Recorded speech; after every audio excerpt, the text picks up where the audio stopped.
Gunrunner reaching for the wire. Collected alongside. And then comes West Coast and War Story. But Gunrunner's on top of the world. He wins the Breeders' Cup Classic. In 2017, Gunrunner punctuated his Horse of the Year campaign with a dominant victory in the Breeders' Cup Classic. This year, the World Championships return to the Seaside Oval, and the biggest names in the sport have assembled at the Del Mar Thoroughbred Club. Who will rise to the occasion and emerge as this year's definitive star? TVG brings you all the action as the competitors and their connections make their final preparations for the biggest weekend of the year. Welcome to Breakfast at the Breeders' Cup. On this Halloween edition of Breakfast at the Breeders' Cup, as the pressure starts to build towards 2 championship days of racing, this reminder: don't lose your head. It's all good. In fact, it's great at the Breeders' Cup. In fact, we are reminded on this Halloween, it is a treat to see champions like Essential Quality, whom you'll see this morning, put in his last major work before the Longines Breeders' Cup Classic. But as we found out yesterday, it can also be very tricky getting to your championship moment. Welcome to Del Mar, who will host the Breeders' Cup for the second time, the 38th running of the Breeders' Cup World Championships. I'm Todd Trupp. Yesterday, we saw an incident with Letrusca that we'll revisit once again today, but it showed that up until the last minute, anything can happen leading to the Breeders' Cup, and you're going to see a lot of important works here this morning. You all know the names when you follow horse racing, names like Mike Smith, Javier Castellano, John Velasquez, they're in the Hall of Fame. But you should also know these names, and you'll see them this morning. Names like Fernando Espinosa, Hugo Garcia, Danny Ramsey. Those are the exercise riders, a few of them that we will show you this morning. Joining me on our set is Simon Bray. And Simon, we saw the importance of exercise riders yesterday in a lot of different incidents.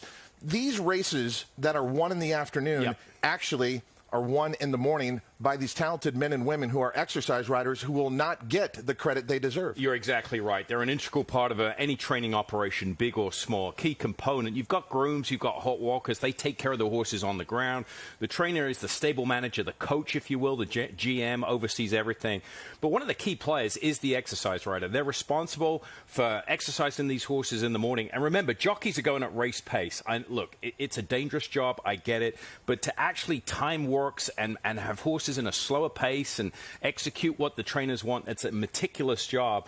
And they really deserve a lot of credit, unsung heroes of the backside, really, because without a good exercise rider, a lot of these success in the afternoon won't happen. All right, we're going to get right into the action here. You're going to love all these workouts we're bringing you this morning, key horses, key players. And here's one taking place at Del Mar right now. This is Casa Creed for Lee Einsiedler and his partners, his son Jeffrey, as well as famous sports talk radio host Mike Francesa. And we have Casa Creed. They were between, Simon, looking at the Breeders' Cup Turf Sprint and the mile. They ultimately decided with the mile on the turf. One, do you agree with that decision? Absolutely, wholeheartedly. I think this horse did sprint last time out of Belmont, 6 furlongs, was far back. Outfooted early. That's not surprising because the horse has consistently run 2 turns in his career. You can then get to cut back another 1/8 of a mile here at Del Mar. I think Casa Creed might have been run off his feet early. He's got the class to compete in that race, but being so far back, tight turns, big field, he'd have to navigate through traffic. I think this is the right spot. Tough spot with the Europeans, but he belongs. Look at him. Again, this is what Belmont does when he works his horses. He'll gallop once around the racetrack. The exercise rider will pull the horse up right now. He'll come to a complete standstill, reset, readjust any equipment that needs to be readjusted, let the horse just take a breather, and then go ahead about his work.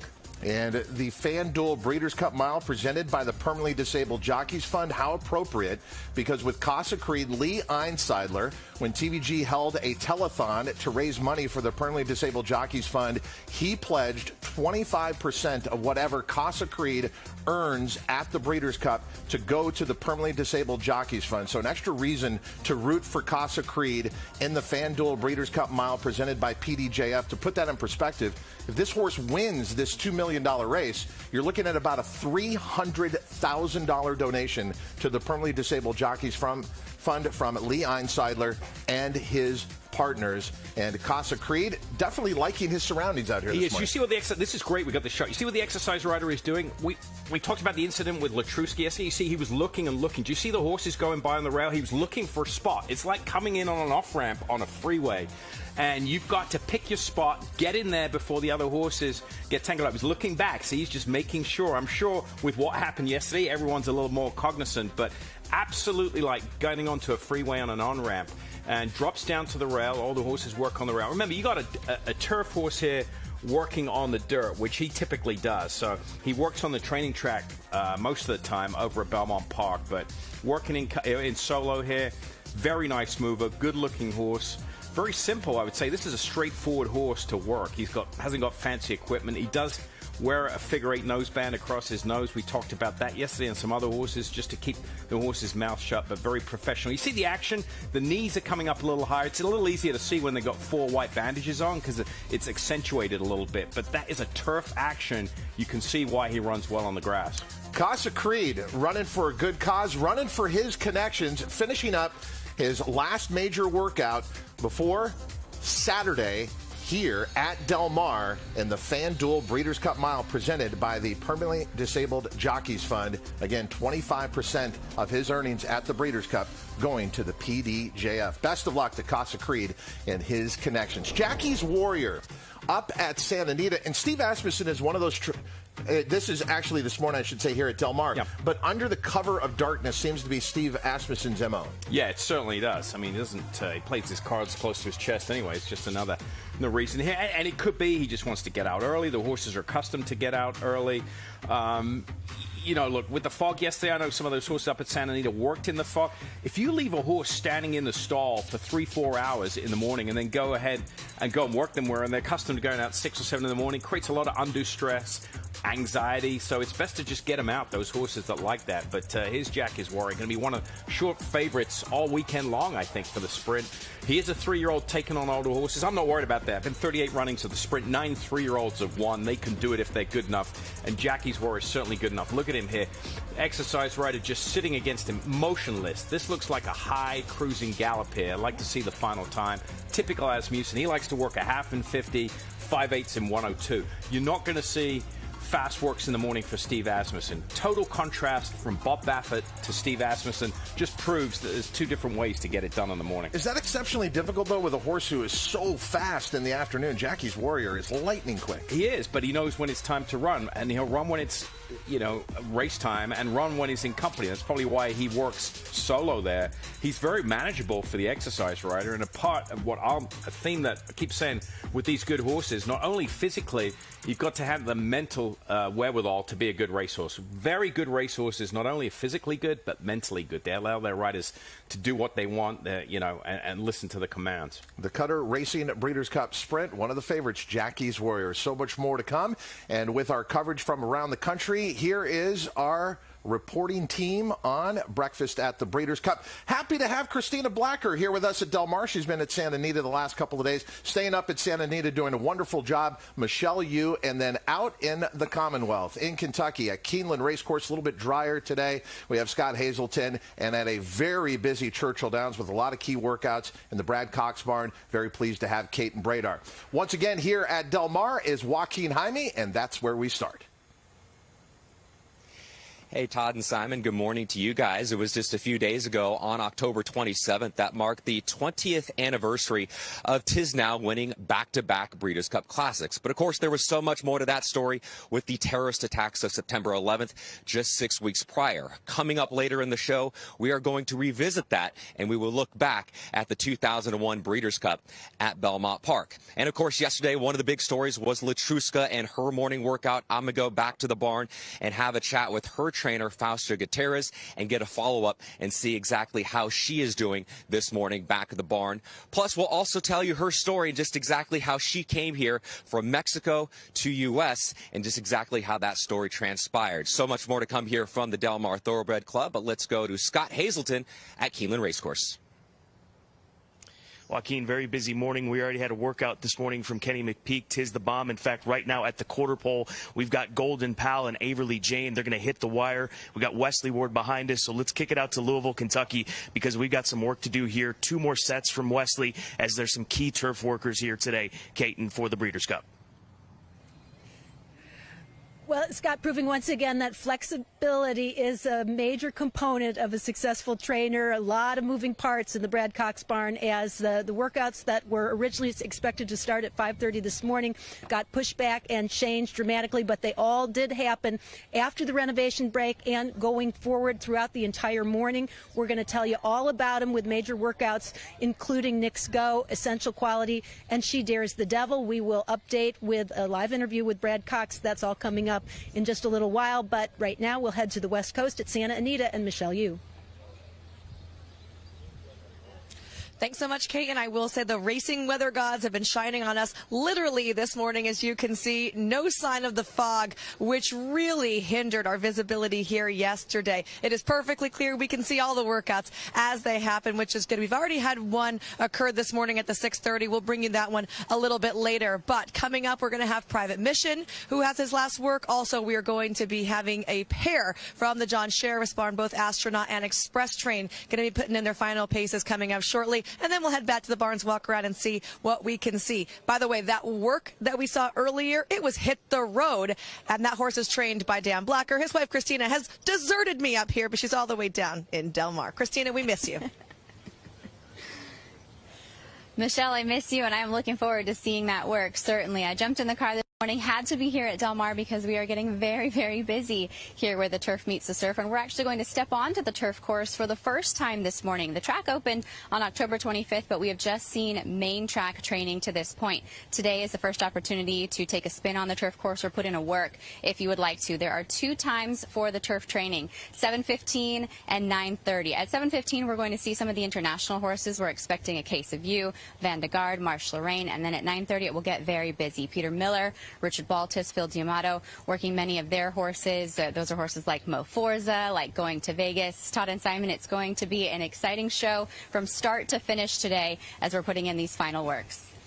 Happy to have you here with us, Christina, on site at Del Mar, but let's take you out to Keeneland Racecourse. We heard Wesley Ward talking a day ago with Scott Hazelton about all the rain that they had in the area, but he has full confidence in that turf course. He loves that turf course. He likes a turf course with more give in it, he said, because you're less prone to injury on a turf course that has that much give in it. Yeah, if you have a little give in it, it's not as firm. It's like, you know, the Europeans like what they call good ground, where they say get their toe in the ground. So there's just a little softness, a little moisture in the turf course, absorbs some of the concussion, and horses get through it fine. And look, he has no problem with it. He's stabled there year-round for the most part. He probably sees rain consistently throughout the Midwest, and he's used to working over it. So don't be alarmed that he's working on a soft turf course there and coming out here on a firm turf course. Okay, what about the pairing that he had in the workout we're about to see? Averly Jane is a 2-year-old filly who is headed towards the juvenile turf sprint. So she'll run against the boys, but she's paired up with Golden Pal, who's a 3-year-old colt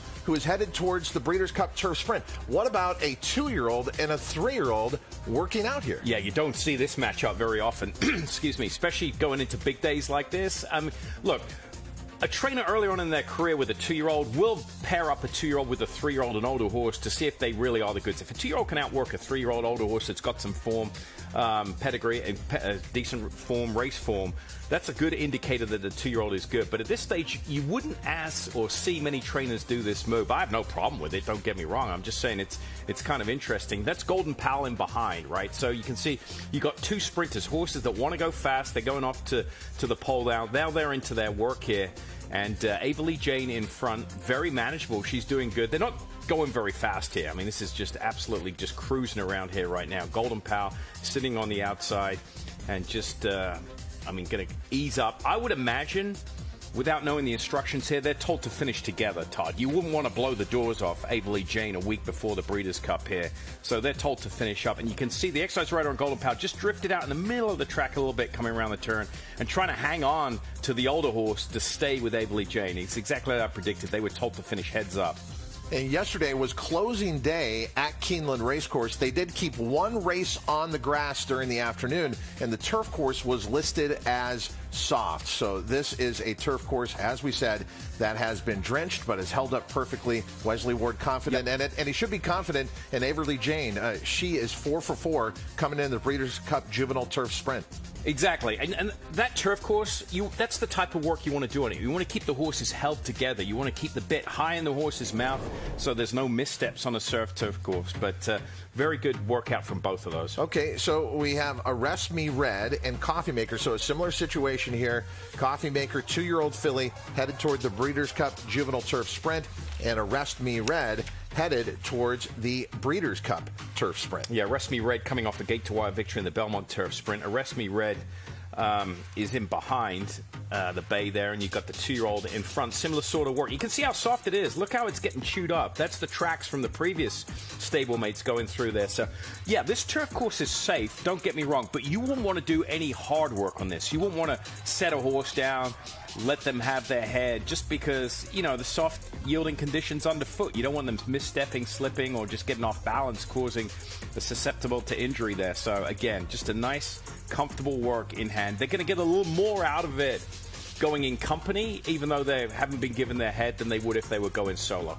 But wait, there's more. What? Wesley Ward has another pairing. Twilight Gleaming and Kamari are going to be coming out. So we've already watched 2 sets of workouts here, all from Wesley Ward's barn, and each of these horses, again, 2-year-old versus 3-year-old, different spots on the Breeders' Cup weekend, with the 2-year-olds going to Future Stars Friday, and then we have our 9 championship races on Saturday, included in there the Breeders' Cup Turf Sprint. So Wesley Ward has shown the entire world his methodology works wherever he's going, and we're getting to see that on display this morning here, breakfast at the Breeders' Cup.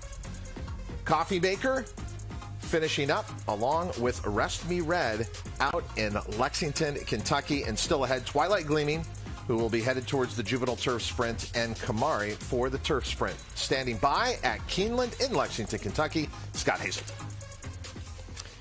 Here with Gatewood Bell, the man of Hat Creek Racing, and Averly Jane, the speedster who was so impressive here at Keeneland. We just watched her work with Golden Pal. What was your initial impression?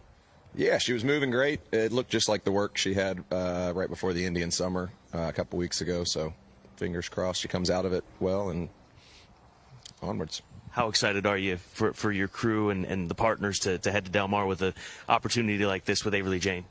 It's very exciting, yeah. All the partners, I think we've got 30 partners in this filly, and literally 26 of them are coming out, and everybody's really excited. And, yeah, it's been a lot of fun just to be able to provide these friends with such a special opportunity like this, and everybody's embracing it, and it's all in the build-up to it. So the actual race will just be the icing on the cake, I think.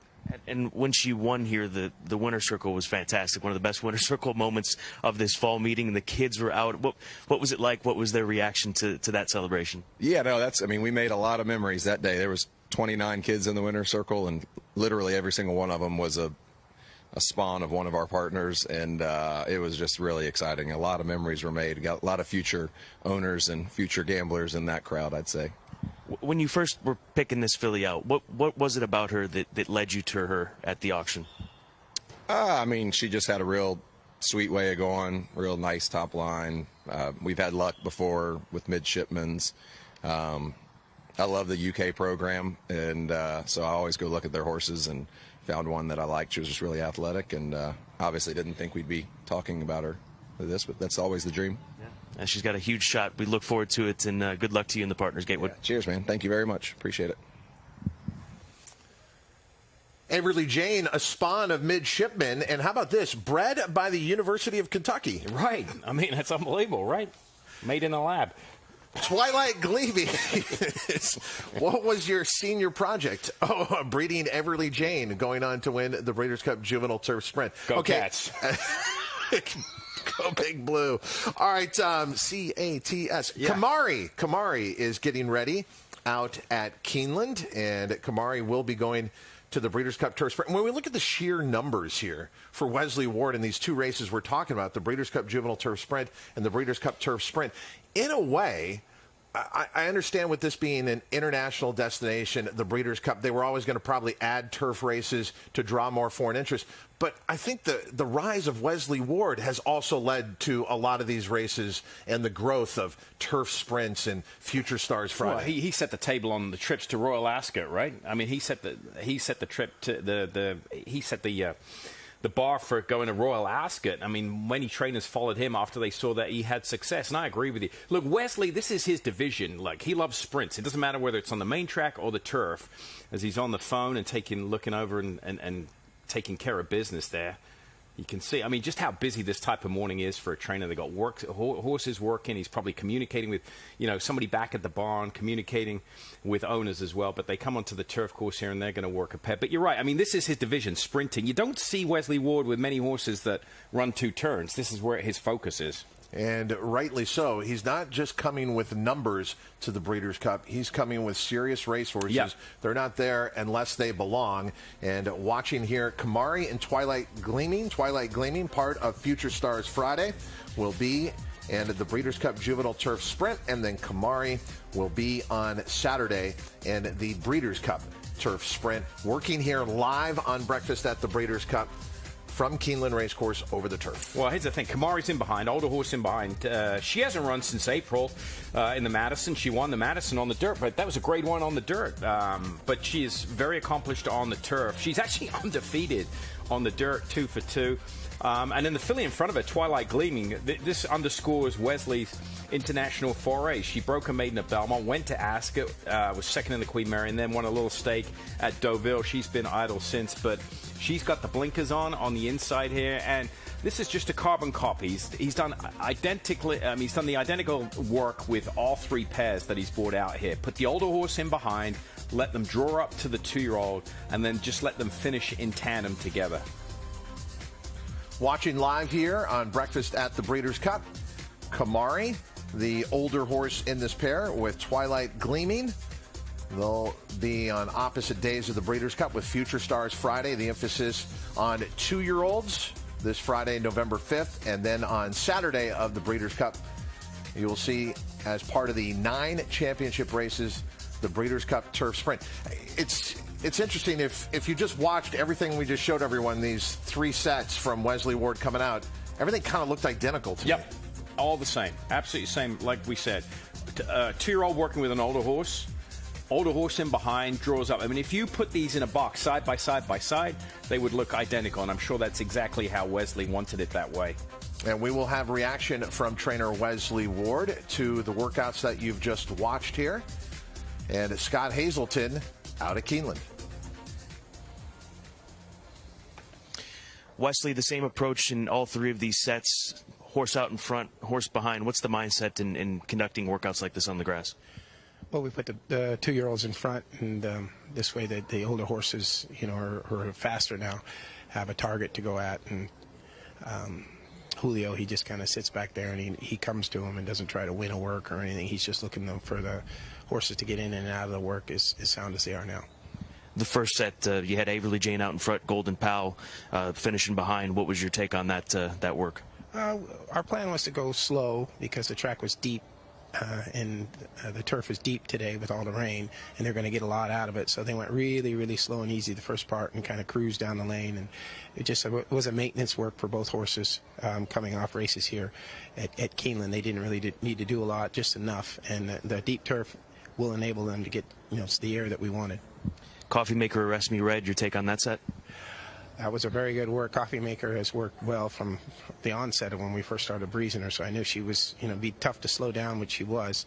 And she cruised right along, and Arrest Me Red, who is a big, heavy colt, he gets a lot out of this deep turf, so it really was an ideal workout. And they galloped out strong, which is unusual for Julio. He likes to pull them up, so that just kind of indicates how good the horse is doing. Twilight Gleaming, Kamari, you told me the other day Kamari's doing the best that maybe she's ever done. Did you see that today in her workout? This is the first time we breezed with the shoes. She's trained with no shoes all along, and so I knew she would work very, very good today having shoes to where she could get a hold of the course, and she did. That was a very, very impressive breeze for both horses. Twilight Gleaming being 2 against a seasoned, a multiple graded stake winner like Kamari. It was a very, very eye-opening breeze there. Why no shoes prior and shoes today for Kamari? I train a lot of my horses without shoes. I just think that when they're running, the shoes help you to. It's kind of like putting cleats on traction, and it allows them when they put their feet down to kind of slide through it and then pull. It's not so stressful on the legs. Was there a standout workout of these 3 sets in your opinion? Well, it was a little distorted as the first one. We planned to go so slow, but the last one was probably the best of the 3 sets. Thanks for the time, Wesley. We'll see you at Del Mar. Thank you. Scott, thank you for the knowledge, confirming a lot of what we were talking about and also some extra insight there regarding the shoes. That was impressive out of Keeneland. When we come back, we're going to go 64 in the Commonwealth, heading west to Louisville, Churchill Downs, where trainer Brad Cox already kind of started the Breeders' Cup. The horses he had out this morning, Knicks Go, Essential Quality, She Dares the Devil. You'll see them all when we return on Breakfast at the Breeders' Cup.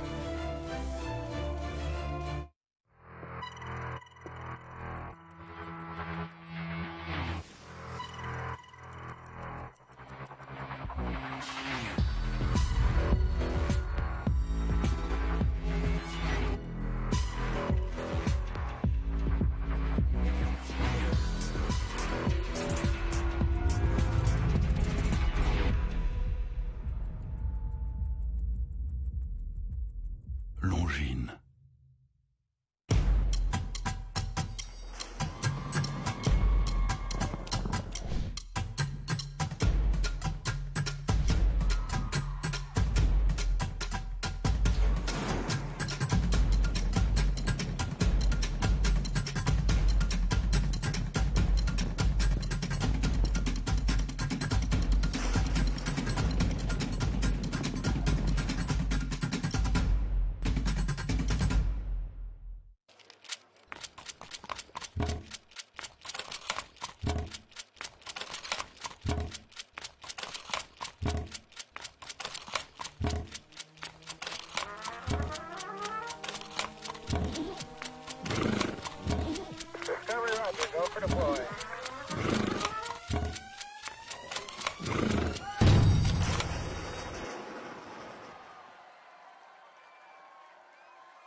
You know this type of place. You might even work in one. Hot, sweaty, uncomfortable.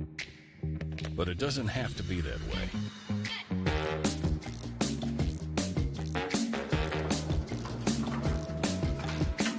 Big-ass fans keep you cool, comfortable, and productive in any type of space. So no matter where you are, think big. Get cool.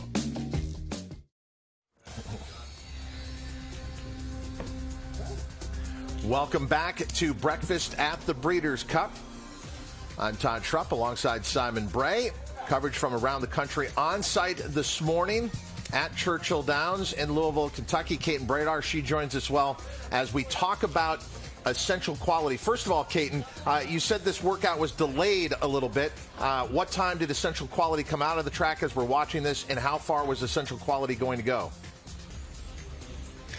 Todd, this is 7:30 a.m. Eastern Time, the break for renovation that's reserved specifically for workers. Originally, he was going to go at 5:30 a.m., but the decision was made very early to push it back, just in the hopes that the track would be maybe a little bit drier and in a little bit better shape.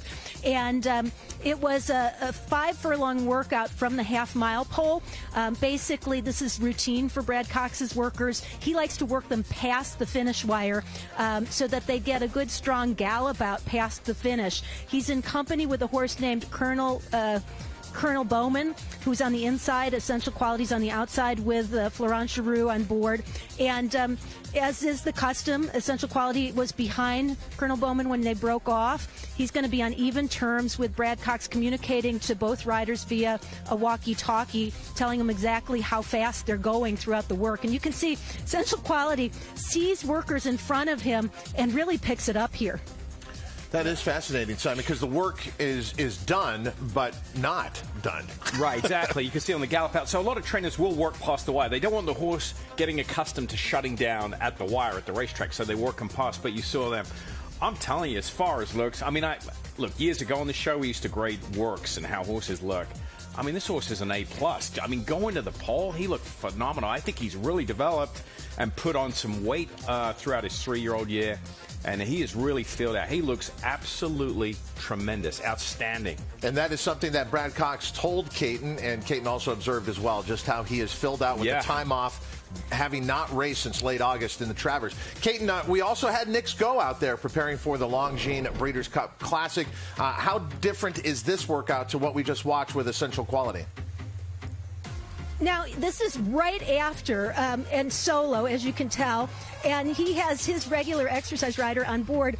Same distance, breaking off from the half-mile pole, but you can see a little bit more equipment. He has a set of rings on board, and his head is cocked just a little bit, and this is very typical for Nix Go. It's just because he's being restrained a little bit more, but as soon as the rider lets his head out a little notch, you're going to see him even out his stride and even out his head carriage, and he goes very, very nicely under the wire, and similarly gallops out strongly. It's a 5-furlong workout with the bulk of that finishing out past the wire. It's a slower time than Essential Quality, but I think that's by design. Again, there was communication to the wire throughout to the rider throughout the entire workout, so I think this was exactly what Brad was looking for. Nix Go's just a higher energy horse, and he's raced more recently, so he didn't need as much as far as the timing of the races and the fitness factor. I think they were looking for maybe a little bit quicker workout for Essential Quality as opposed to Nix Go. Real quick before we get to the next one, you see the difference there? You've got Essential Quality working in company with a jockey on board, okay? Here you've got a Nix Go working solo, that's the first, working with more equipment on rings and working with the exercise, right? And the reason for that is, Caton alluded to it, this is a more up-tempo horse. He's very fast in the afternoon. And from a trainer's point of view, at least from me speaking, you wouldn't want to put a jockey on this horse a week out before the race and have him risk going too fast in the afternoon. Better slower than faster with this type of horse. And that was Hugo Garcia, the exercise rider aboard Nix Go. It'll be Joel Rosario who will be riding him in the Longines Breeders' Cup Classic. Also out for trainer Brad Cox was She Dares the Devil. She comes in with back-to-back wins, including one right here at Del Mar, the Grade 1 Clement Hirsch. And Caton, much nicer conditions here, it looks like, for She Dares the Devil. Now, with Florent Giroux on board, who was also aboard Essential Quality earlier, this work happened, the latest of all, at about 9 o'clock after the track had been closed and then reopened. And she had to wait a little while before the tractors had cleared, and there was a lot more traffic than you would expect. But once she got out there, she just kind of did her thing. It was a very routine workout, again, from the half-mile pole. She gallops out in 1 minute and 3/5 of a second, and she's well in hand. You can see her head carriage is just a little bit higher. She does this very easily and comfortably. Florent was communicating again, Brad telling him how fast she's clipping along there, and it was pretty steady throughout. And She Dares the Devil already knows she can beat the favorite in the Longines Breeders' Cup Distaff, Letrusca, because she did that in the Azeri at Oaklawn Park earlier this year. Yeah, that was a great matchup. She beat her by a head. That's certainly going to be another repeat matchup we're looking forward to. But yeah, very nice work, easy work. This is a filly that's just going in second gear. Florence got a hold of her the whole way around there. Didn't give her a head, didn't need to. All he has to do is just smooch to her, drop his hands, and she's gone. And you see the walkie-talkie on the back of it. We should mention that. We haven't mentioned that for those that, haven't followed over the last, I would say, 10, 15 years. Bob Baffert was the one who brought those in vogue. As I said at the beginning of the week, the trainer's job is to take risk out, right? Eliminate the risk. And that's just another way of eliminating risk. Two-way communication. Trainer in the stands with the walkie-talkie. Rider, jockey in this case, got the walkie-talkie and the earpiece in, can tell them to pick it up, slow it down, watch the loose horse out on the track. Maybe yesterday with Letrusca, hey, don't break off now, there's a horse in front of you. So you just got to eliminate the risk. Trainer Brad Cox communicating with his exercise riders, and when we return here on Breakfast at the Breeders' Cup, he'll be communicating with all of us. He'll be talking to Caton Bradar about how he felt the workouts went this morning with some of the biggest stars of the Breeders' Cup. He'll be bringing here to California at Del Mar. We'll be back.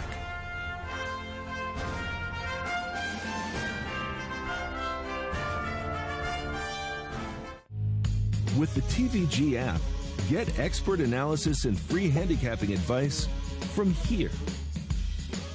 Place a bet in just a few simple taps from here. And even stream races live from here. Access, analysis, and action from anywhere. Download today and get a $300 risk-free bet on the Breeders' Cup. TVG. Onto the app, off to the races. Gates closed, all set. At Calumet Farm, we're proud to offer proven stallions to fit every breeder's needs. With over 72 million in progeny winnings on dirt and turf, our diverse roster is producing the champions of today and tomorrow. Calumet Farm, a legacy reborn.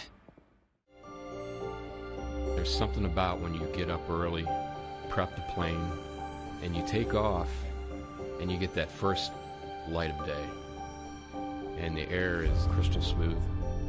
You can see forever. You have to have the right aircraft for the right flight with the right crew up front. Only NetJets can do this. The flight dissolves into the background. It should just be the here and now.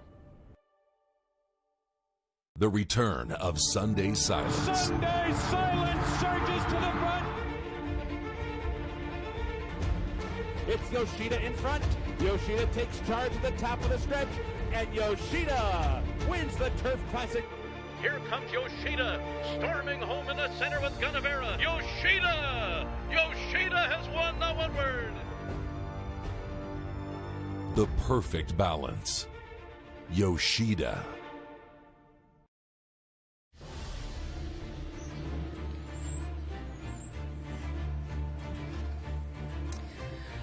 Another look at Essential Quality as he completes his workouts and preparations for the Breeders' Cup Classic this morning at Churchill Downs, and back at the Brad Cox Barn as the trainer prepares for another run at the championship. Brad, you got to feel a little bit of a sigh of relief to have those workouts out of the way. Yeah, for sure. They were all scheduled for yesterday early, and we obviously had a lot of rain over the last couple days and not much sunshine. So, this track was still a little wet this morning, but overall, considering the amount of rain and lack of sunshine, I thought it worked out really well. We had a good track. Did you feel that pushing back made any difference? Yeah, I was happy with the track. 7:30, I was pretty happy with it. There's still some wet spots in it.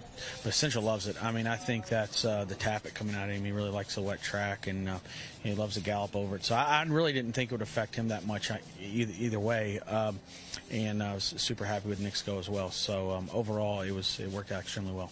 Right, the Essential Quality workout, I know we've talked a lot about him not necessarily being that spectacular type of workhorse, but I thought that was kind of a spectacular work this morning. Yeah, that was really, really good. I told Florent, was going out to 5/8, pick off those horses in front of him. Obviously, they were slowing down and he was still going, but it was good for him to just go on and go by those horses, and it just shows how well he's doing right now. I think a lot of people have kind of been on the question mark, kind of scratched their head when they watch him breeze and then watch him run in the afternoon, but that was about as good as it gets as far as I'm concerned.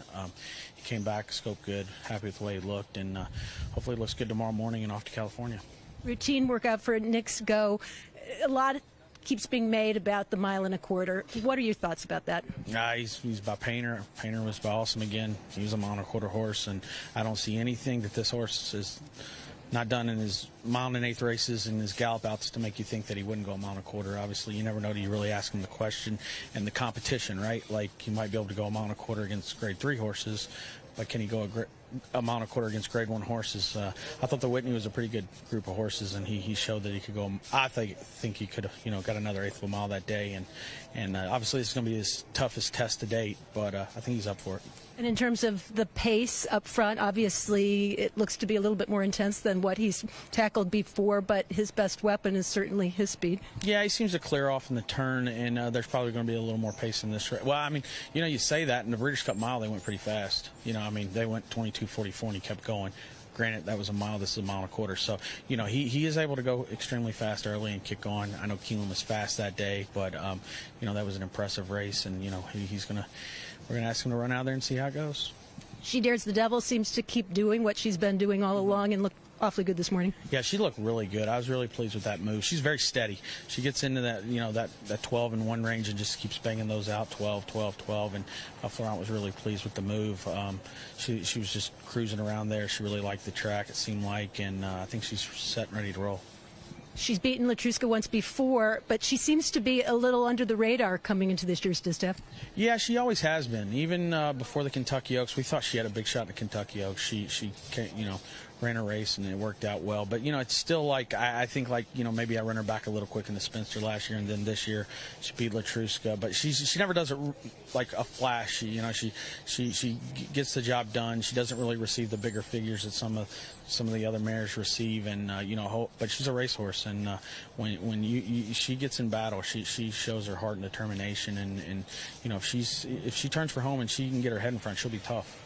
We've been talking a lot about the role of exercise riders in particular, and I know you have a few that have been real instrumental parts of your team.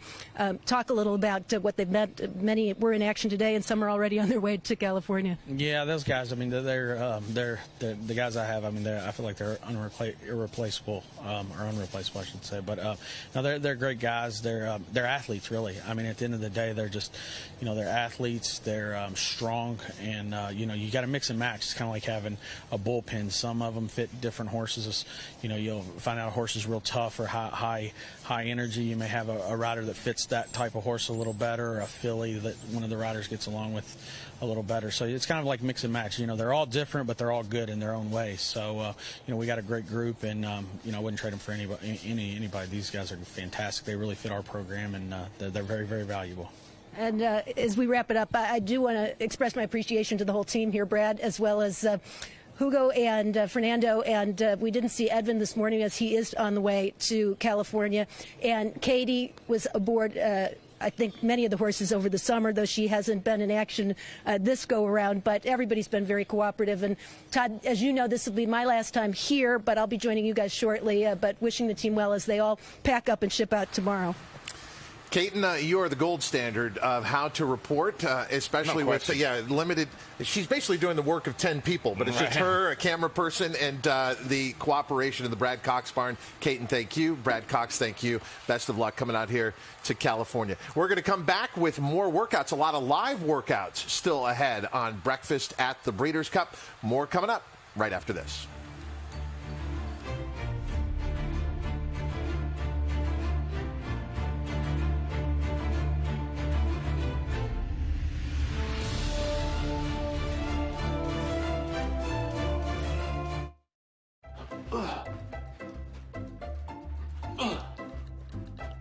PNC Bank believes that if a pair of goggles can help your backhand get better,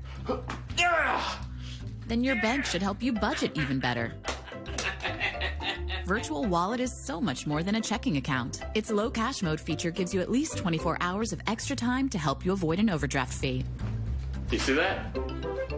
Virtual Wallet with low cash mode from PNC Bank. One way we're making a difference. You know this type of place. You might even work in one.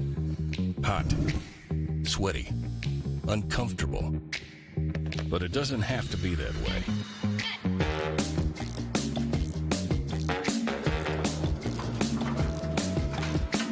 Big-ass fans keep you cool, comfortable, and productive in any type of space. So no matter where you are, think big. Get cool. This gleaming chestnut wins by 6 on debut, with the promise of bigger things to come. Justify! He's on a dizzying ascent to greatness. What do you do when the experts compare you to legends? Justify has won the Kentucky Derby! He's unstoppable! He won the Preakness! Justify is the 13th Triple Crown winner! You justify it.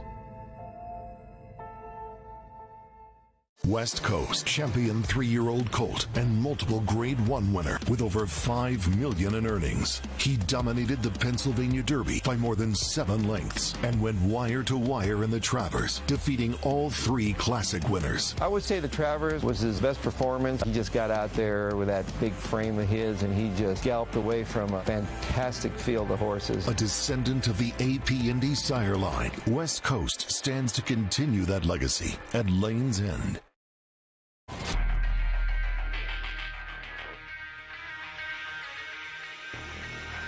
My favorite horse during the TVG era is Tiznow. I remember reading early on, not only was he a California bred, but he was also born and raised at Harris Farms. I grew up in Fresno, California in the Central Valley, and Harris Farms is only about 90 minutes away just off the I-5. Tiznow didn't race until age 3, eventually when he made it on the racetrack. He showed that he had a ton of talent, but I loved his heart and I loved his courage. And you saw that in his 2 Breeders' Cup Classic wins, holding off Giants Copley on his outside at Churchill Downs, and then having to re-rally and come back and defeat Saki at Belmont Park in 2001. And there was so much added significance on that Breeders' Cup Classic win at Belmont Park because of what happened with the terrorist attacks on our country on September 11th, just a few weeks prior. On the outside, Saki. Tiznow fights on. Here's the wire. Desperately close. Tiznow wins it for America. He's still the only 2-time Breeders' Cup Classic winner for Tiznow. He also has 3 Eclipse Awards. How cool is this? I got to hang out with the only 2-time Breeders' Cup Classic winner, Tiznow, today. And the good folks at Windstar Farm, so kind and generous that they were able to give me Tiznow's turnout halter. It is a singular accomplishment, and as each year passes here at the Breeders' Cup, it becomes more impressive, winning back-to-back Longines Breeders' Cup Classics. We will revisit that story of Tiznow and his accomplishment, but there's so much more to the story, and you'll hear about it here on Breakfast at the Breeders' Cup. We'll also be back with more live works leading up to the 2021 Breeders' Cup. Thanks for watching us here on Breakfast at the Breeders' Cup. We'll be back with more in just a moment.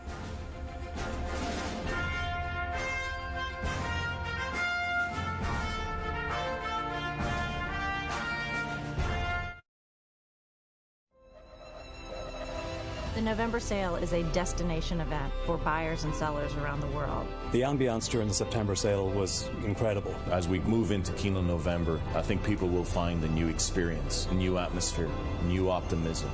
Anybody who participates, buying and selling, when they participate in Keeneland, they're reinvesting in the industry. That is the mission. It allows us to build for the future, and the future is bright. The future is bright at Keeneland November.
Longines.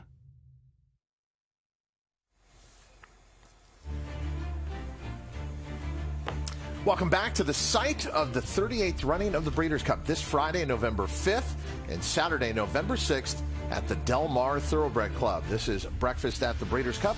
I'm Todd Schrupp alongside Simon Bray. As you kind of saw going out to break there, our stage is on the infield here at Keeneland, or at Del Mar. So many great spots to be here. And on the grounds with us at Del Mar is Joaquin Jaime.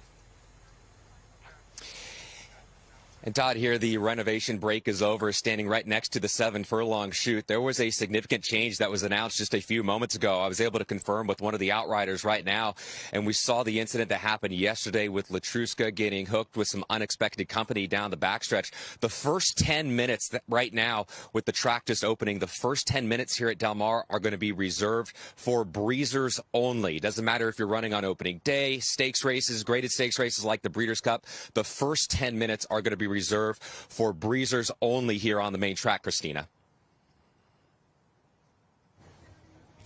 Yeah, adjusting a little bit based on what we saw yesterday, right? There are a couple horses coming out right here at this front gap. I'm on the front side of the Del Mar Thoroughbred Club. We are awaiting Giant Game in just a few moments for Dale Romans. He actually just walked up and is going to keep an eye on that runner training. And also CZ Rocket is tacked up. We're expecting a work from CZ Rocket right here at 7:45 as soon as the track opens. So standing here, keeping an eye on the next set to hit the track at Del Mar. How about you, Michelle? Well, Christine, I'm getting my steps in for right now. We just followed Express Train out. That's him right there with Victor Espinosa up to get a feel of him. I'll tell you one thing. He's a pretty fast runner, but for sure he's a faster walker than I am. Also, Astronaut is on track. Forward trainer John Sheriffs, and we also have Private Mission going out. Also, second set after this particular break. Medina Spirit will be jogging after his work a couple days ago, so we'll catch up with him as well. Express Train going to the Longines Breeders' Cup Classic as an upset possibility. After all, he did win the Grade 2 San Diego handicap here. Yeah, I mean, he likes this track here. He's had 3 wins over this surface. So, but it's a tall order, especially having watched Essential Quality work this morning. CZ Rocket, what to make of him? Coming into the season, he was without a doubt the leader of the Breeders' Cup Sprint Division, but it doesn't seem like that's the case anymore. He's out here this morning at Del Mar. Yeah, I mean, look, what the Connections have done with this horse has been phenomenal. They claimed him for 40. He rattled off a bunch of wins. He's won a couple of races this year, but he just doesn't seem to be quite the horse that he once was. I mean, he's right there in Greatest Stakes competition. He's finishing behind Dr. Schivel, Ginobili, who I think's got a huge shot in the dirt mile. So he's been facing some good horses. But look, this is him on the track this morning. Big, good, strong horse, built like a sprinter, moving well. Exercise rider aboard here, just lowering down their center of gravity. You can see not really asking this horse, not doing anything, just staying motionless. These sprinters, you just give them a little cue, whether it's a move of the hands or a little cue, a verbal cue by smooching, they'll be gone. They take off, and it's better just to err on the side of caution, especially as we're only a week out here. CZ Rocket preparing for the Cutter Racing Breeders' Cup Sprint. He was second in this race last year, and as Simon pointed out, he does have a couple of wins this year, but the last win all the way back in April at Oaklawn Park in the Count Fleet Sprint Handicap. The thing I will say, his last 3 starts, he's been beaten by Dr. Schivel twice, and in between that, Ginobili. Those 2 horses are legitimate in their respective races. Schivel in the sprint, of course, and Ginobili in the dirt mile. Maybe he's just been facing some good runners the last couple of starts. Well, and if there is some type of pace meltdown there, if someone goes with Jackie's Warrior and they go insane up front, you know CZ Rocket is going to be running late. CZ Rocket live out here on the track at Del Mar for the Cutter Racing Breeders' Cup Sprint, getting in some of his serious work. Bella Sofia has a serious task on her hands. She's got to try and beat Gamine and the Breeders' Cup Filly and Mare Sprint. It has been, with the pre-entries, one of the smallest fields in the history of the Breeders' Cup Filly and Mare Sprint, and that is in large part to Gamine. The only logical alternative in a lot of people's minds is this horse, the 3-year-old filly Bella Sofia, who just keeps improving with each start. She's the threat to Gamine in the race to me, because she's lightly raced, she's improving. She's got some common form lines with Lake Avenue. She dusted her very easily. Gamine beat her by about 1.5 lengths in the Ballerina. Probably not at her best that day. So she's a filly that's certainly on the improve here. And look at, I mean, she is just a powerhouse. This is, we've seen some East Coast horses here on the West Coast for the first time, and she's breaking off with the pony there. Okay, back up to Santa Anita. We heard from Michelle Yu. She was following Express Train out to the track. He is now underway in his workout. Obviously, lots of different trainers, each trainer trying to tailor all these programs to the individual. How would you describe John Sheriff's just overall his approach to workouts in the morning? Very methodical, treats each horse like an individual, outside the box, some of the words I would use, beats his own drum, and does, really tries to get inside the mind of each individual horse. Takes time. He's a trainer that doesn't take his horses out, rush them out on the track and bring them back. Spends a lot of time. And, his Express Train, not a fancy workhorse, and that's no knock against him. He's just not a flashy workhorse. John Sheriff's horses won't go down there in 59 swinging off the bridle. He teaches them to relax and be quiet and be very manageable for the rider. Express Train, a son of Union Rags, out of the Mine Shaft Mare, I'm a Flake. bred by Dixiana Farms in the Commonwealth of Kentucky, owned by CRK Stable, and as we said, trained by John Sharps. Now, back here at Del Mar, live, getting a look at Bella Sofia. We talk so much about West Coast speed versus East Coast speed, especially in the sprint division. West Coast speed tends to have an advantage in most of these showdowns. Bella Sofia, based on the East, has raced at Belmont Park and Saratoga to this point. Does she fit out here in California? Because she's very, very quick out there. Will that translate here? I think it will. I think she's a nice.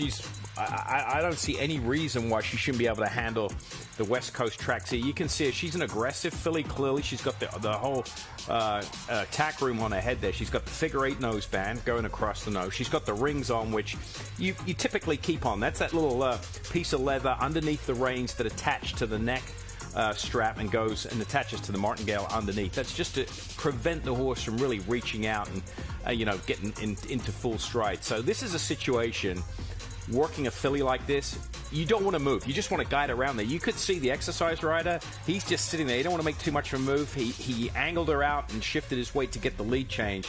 But he just wants her to get around there and get through this work in one piece. Very aggressive filly. I would imagine if you asked her to run or if you put in company. How she practices in the morning, how she exercises here, is how she plays out in the afternoon. She's very fast in the morning, I would imagine. She's very fast in the afternoon. Yeah, if they were playing hide and seek in the Breeders' Cup Filly Mare Sprint, she could probably hide behind Gamine. But you have to say, definitely a sprinter's build here, and she's quick, and she's probably got another move forward for her, and she'll need it. Gamine, a heavy favorite in the Breeders' Cup Filly Mare Sprint, but a solid second choice is this filly right here. I know this is going to be one of the smallest fields in Breeders' Cup history. We touched on it. The post position draw is going to be key. Do you want her on the rail? Do you want if you think Bella Sofia has her best chance to win, what's her best post? I think going on the rail, because Gamine a beat to the outside, she probably could rate, and it'll be a nice tracking trip for her. But we know Gamine sometimes drifts out around the turn. If you got that inside slot, maybe you force her out a little wider around the turn. Absolutely, you want the inside. What a bargain Bella Sofia has been. Purchased for $20,000, has earned over $500,000, and is in line for the $1 million Breeders' Cup Filly and Mare Sprint. Daughter of Awesome Patriot out of the Consolidator Mare Love Contract, bred by Two Tone Farms in the Commonwealth of Kentucky, and getting ready for the Breeders' Cup Filly and Mare Sprint on Saturday. More action out here at Del Mar on the track. Right now, Silver State preparing for the Big Ass Fans Breeders' Cup Dirt Mile. Grade 1 winner, won the Met Mile. I mean, that automatically puts you into a legitimate contention in the Dirt Mile. Just jogging back there to work out. That's assistant trainer Scott Blasey on the pony. Exercise rider aboard, and horse is just hitting on all 4 cylinders there. Looks very sound. Look, he's a good horse, and he's run against Knicks Go. I mean, he was only 3rd behind Knicks Go, only beaten 6 lengths. I mean, Knicks Go going to be one of the choices in the Classic, so his form is good. Maybe jump something and could be a surprise here. Definitely a horse, I think, from a betting standpoint, to use underneath in exotics, I think. Well, he's had a phenomenal year. He's 4 for 6, has a 2nd and a 3rd, earned over $1.6 million. Silver State, owned by Winchell Thoroughbreds and Willis Horton Racing. As Simon mentioned, trained by Steve Asmussen. A bay colt by Hard Spun out of the Empire Maker Mare Supreme, was bred by Stone Street Thoroughbreds in the Commonwealth of Kentucky. Silver State preparing for the Big Ass Fans Breeders' Cup Dirt Mile this morning here at Del Mar. We got a chance to see Warlike Goddess. Bill Mott's horses came in early here to Del Mar, earlier than most. And we saw Warlike Goddess just a couple of days ago here on Breakfast at the Breeders' Cup.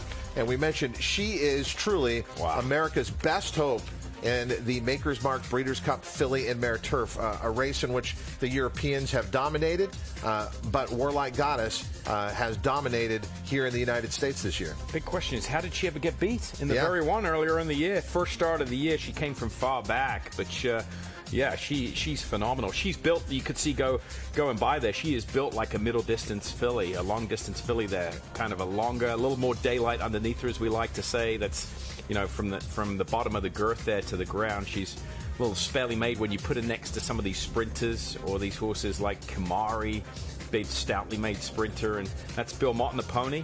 And you know, we've seen a couple of Bill Mott's horses work, right? Where they gallop around, they pull up and stop and start. This one, he's having to take around with the pony. My assumption would be maybe she does a little too much if she was to go around there and gallop on her own. So he'll probably take her around and just go easy here with her, not do too much, pull up, and then start to work. Another bargain price. This one purchased for $30,000. Warlike Goddess has already earned $700,000. And the biggest opportunity of her career coming up in the $2 million Maker's Mark Breeders' Cup Filly and Mare Turf this Saturday at Del Mar. She's a daughter of English Channel out of the Northlight mare Misty North, bred by Calumet Farm, the legendary Calumet Farm in the Commonwealth of Kentucky, and owned by George Krikorian, who's had a lot of good horses over the years, but this one is rising the ranks amongst his best. When you think of George Krikorian, he's had some dirt horses, but usually a lot of his are middle-distance turf horses. I mean, and this is a phenomenal pickup here for $30,000, and to turn her into what she's turned into. Here we go. You see now he's letting her off. She's obviously a little more aggressive in the morning. You can see Exercise Rider's got the neck strap. The key for the Exercise Rider, it's been the theme of the day here, to keep his hands down. He's got his hands in that neck strap. If he were to lift his hands up 6, 7, 8 inches off the horse's neck there, she would put her head up in the air and take off. It's remarkable to me that a filly like this, see how aggressive she is here? But look at her in the afternoon. She goes a mile and a quarter, mile and a half from off the pace. Yeah, that is amazing. Yeah, and I don't know whether surface has something to do with it, but she just, you know, when she's in her races, she is the polar opposite to what we're seeing here in the morning. And a mile and 3/8 will be the task this Saturday in the Maker's Mark Breeders' Cup Filly and Mare Turf. And she took the Grade 1 Flower Bowl at that distance. But what about Del Mar? Does it pose a unique challenge to a horse who likes to come from so far off the pace like she does? It can, because when you turn for home, it's a short run into the stretch, so you've got to establish position here. She's getting a little warm down the neck there. She's obviously a filly that, you know, slightly temperamental mentally. We've seen her taken to the pole with the pony. We see a little bit of that white lather down the neck on not a typically warm day here. So obviously she's mentally just a little fragile, but what a tremendous job Bill Mott has done with this filly. And the temperature out here sitting at 61 degrees. It will eventually warm up today about 66. Yep. Looking ahead to the 2 days of championship racing, 73 and 74. Cloudy today, not a gust in the air. I mean, absolutely still air. So perfect conditions for training. All right, Warlike Goddess live here on Breakfast at the Breeders' Cup. And we rocket back up to Santa Anita to check out Astronaut. And Astronaut in this workout pointing towards the Breeders' Cup turf. Upset winner, right? The Del Mar handicap 24-1 here for trainer John Schertz. This is a horse that's bounced around. Steve Asmussen had this horse at Aqueduct, then Tom Albertrani, and then came out here to John Schertz, and it took a while to break through, but did it 24-1. A lot of seconds, been knocking at the door. I don't know whether the distance has turned this horse around. Looking at the pedigree by Quality Road, John O'Connor, of course, famed Irish horseman. And he likes these mares, these Akatanango offspring. That's a German middle distance champion horse from several years back. So that's where the pedigree comes in. And you can see, I mean, just a different type of mover here over the dirt. You can tell this horse's preferred surface is going to be on the turf, but nothing flashy here. A mile and a half in the Longines Breeders' Cup turf. Astronaut, as Simon mentioned, a winner last time out here at Del Mar over the turf, taking the Grade 2 Del Mar handicap at 24-1. Anyone could be an astronaut nowadays. That's apparently, right? it's not rocket science. No, it's not. And it was Christina Blacker who picked Astronaut to win the Del Mar handicap last time out at 24-1. We were just looking at Silver State a few moments ago here at Del Mar, coming out onto the track with his last major preparation here for the Big Ass Fans Breeders' Cup Dirt Mile. Yeah, this is for Steve Asmussen. So we saw him warming up, standing out there with Scott Blasi, and look at this. I mean, typical Asmussen, all the horses' heads are bowed. And again, another horse that's a little more up-tempo here. Exercise Rider just trying not to do too much here. Got a big cross of the reins, short hold of the head here, and just preventing. And he's looking down at his watch, I think. Yeah, that's exactly. Get a tight shot there. You see the watch. We went through that with Christina Black yesterday and Juan Leyva. You can see the Exercise Rider. He's not hitting the watch. He's just looking down at the stopwatch on his wrist to make sure he's hitting the poles at the right time. So, look, we heard from Brad Cox. So I actually want to mention this for some of the uninitiated out there as far as times go. Brad Cox mentioned earlier today that She Dares the Devil was clicking off 12s. That's kind of a standard workout time. If you can go each eighth of a mile in 12 seconds, that will provide you a 5 furlong time of a minute, okay?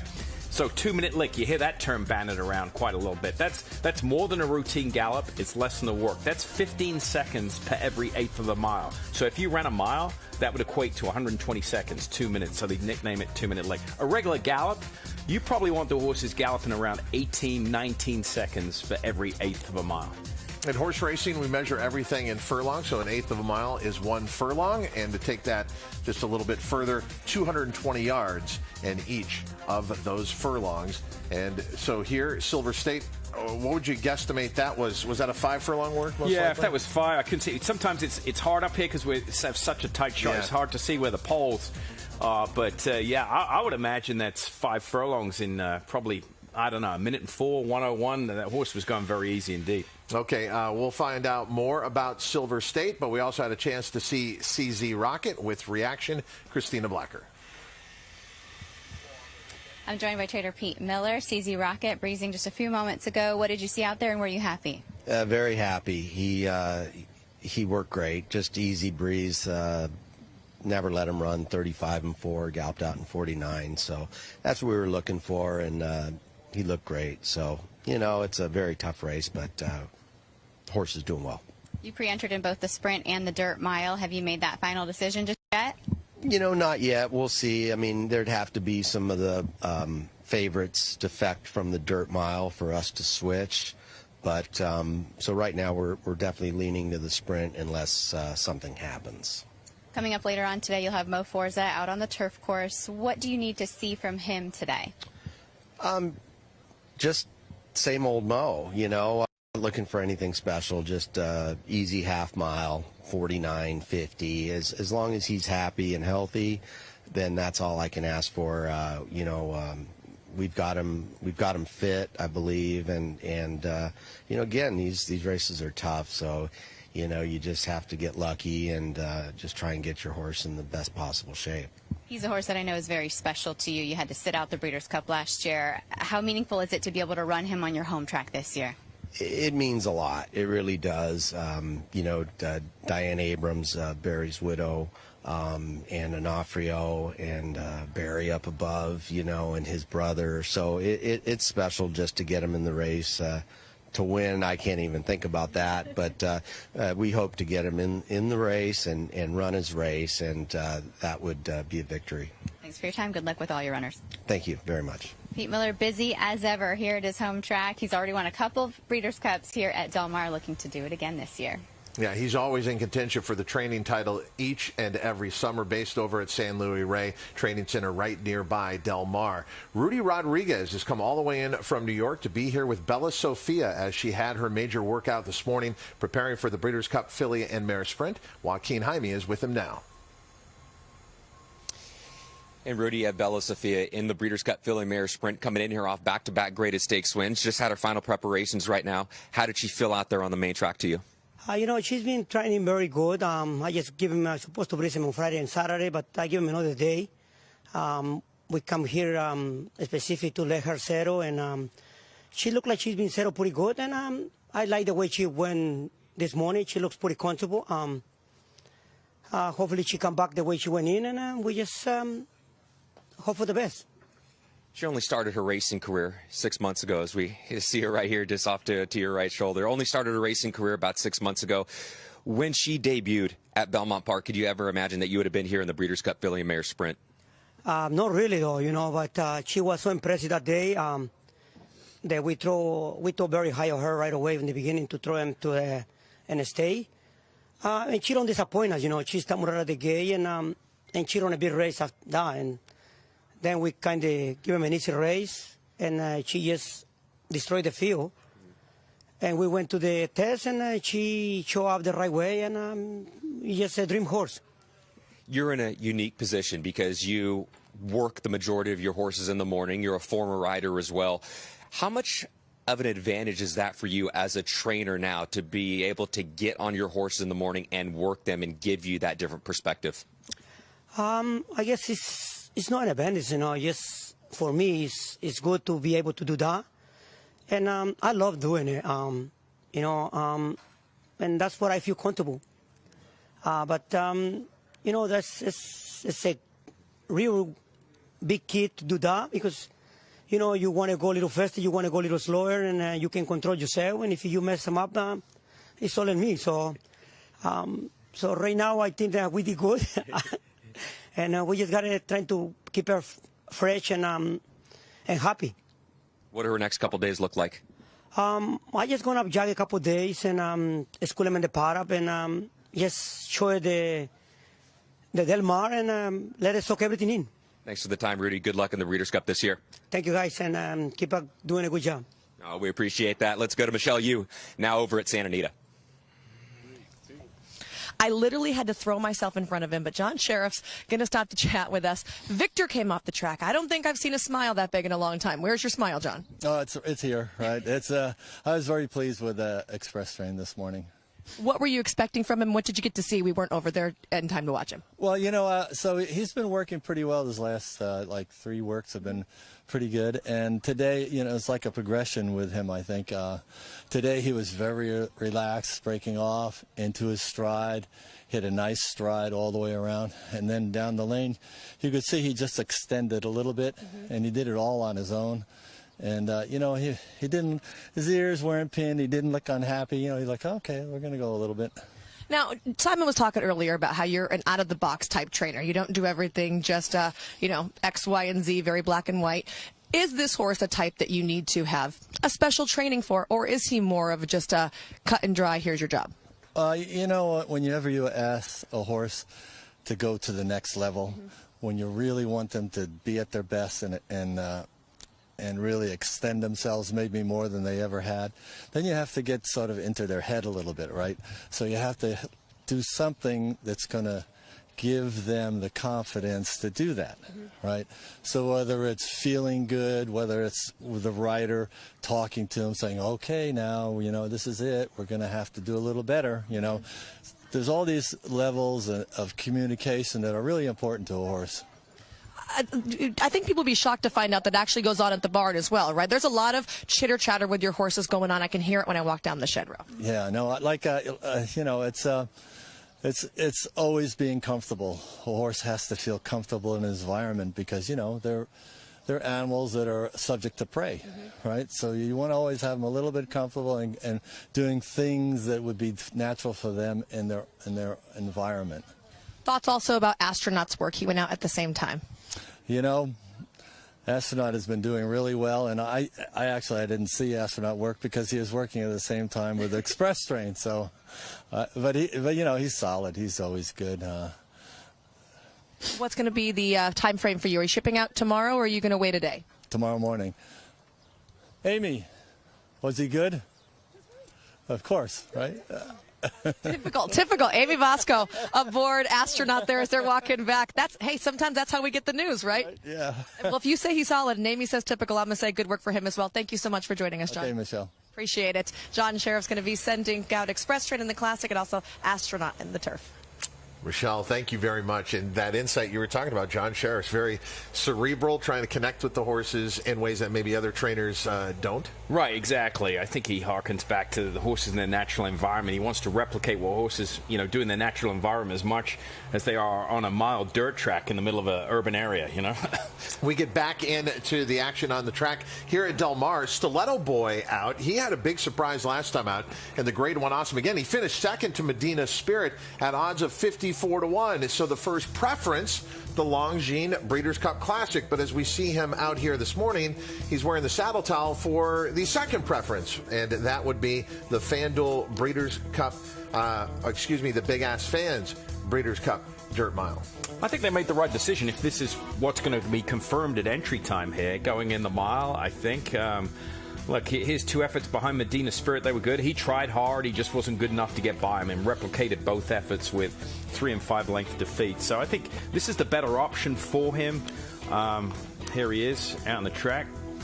Green bridle, green polos, lots of color on board here, and he's just jogging back the wrong way. As we've explained, this horse will probably just only be jogging. I don't know if you look down at his front hooves there, his front feet, you can see what's called bell boots, those protective plastic covers over the horse's hoof. That's to try and prevent them from stepping on each other. You don't want anything like that happening. Yeah, we can get a tight shot of that. You see those bell boots? They look like a bell. That's why they're called bell boots. They just go over the horse's hoof.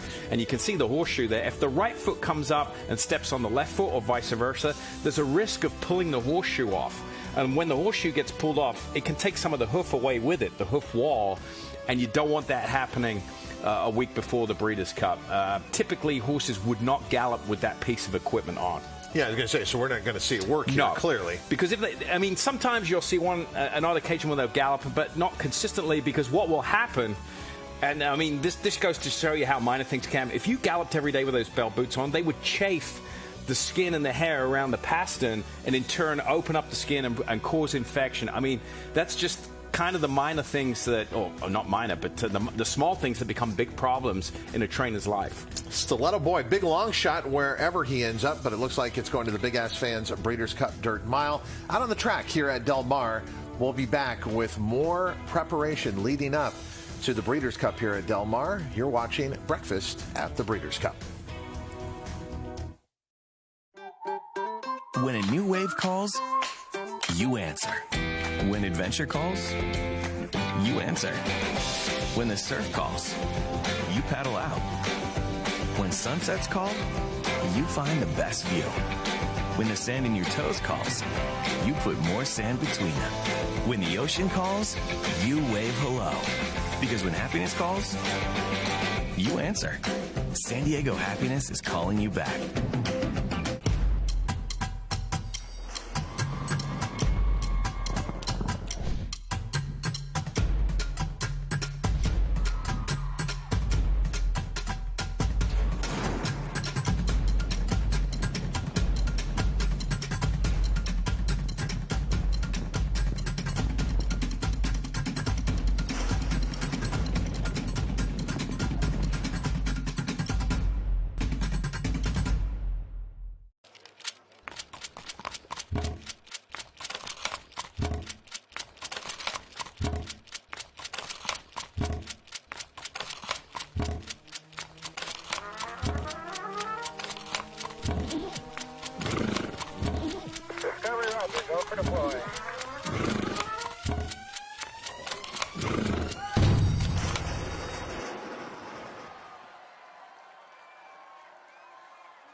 With the TVG app, get expert analysis and free handicapping advice from here.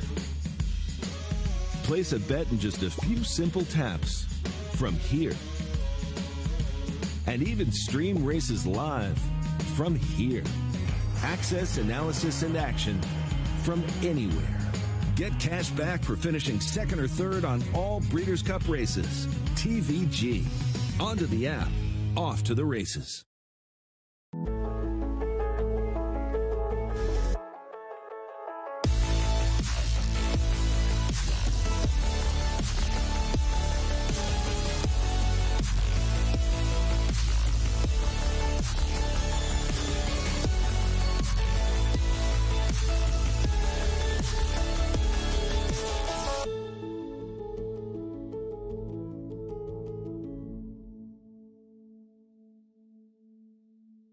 Breeders' Cup apparel and products represent everything the Breeders' Cup stands for.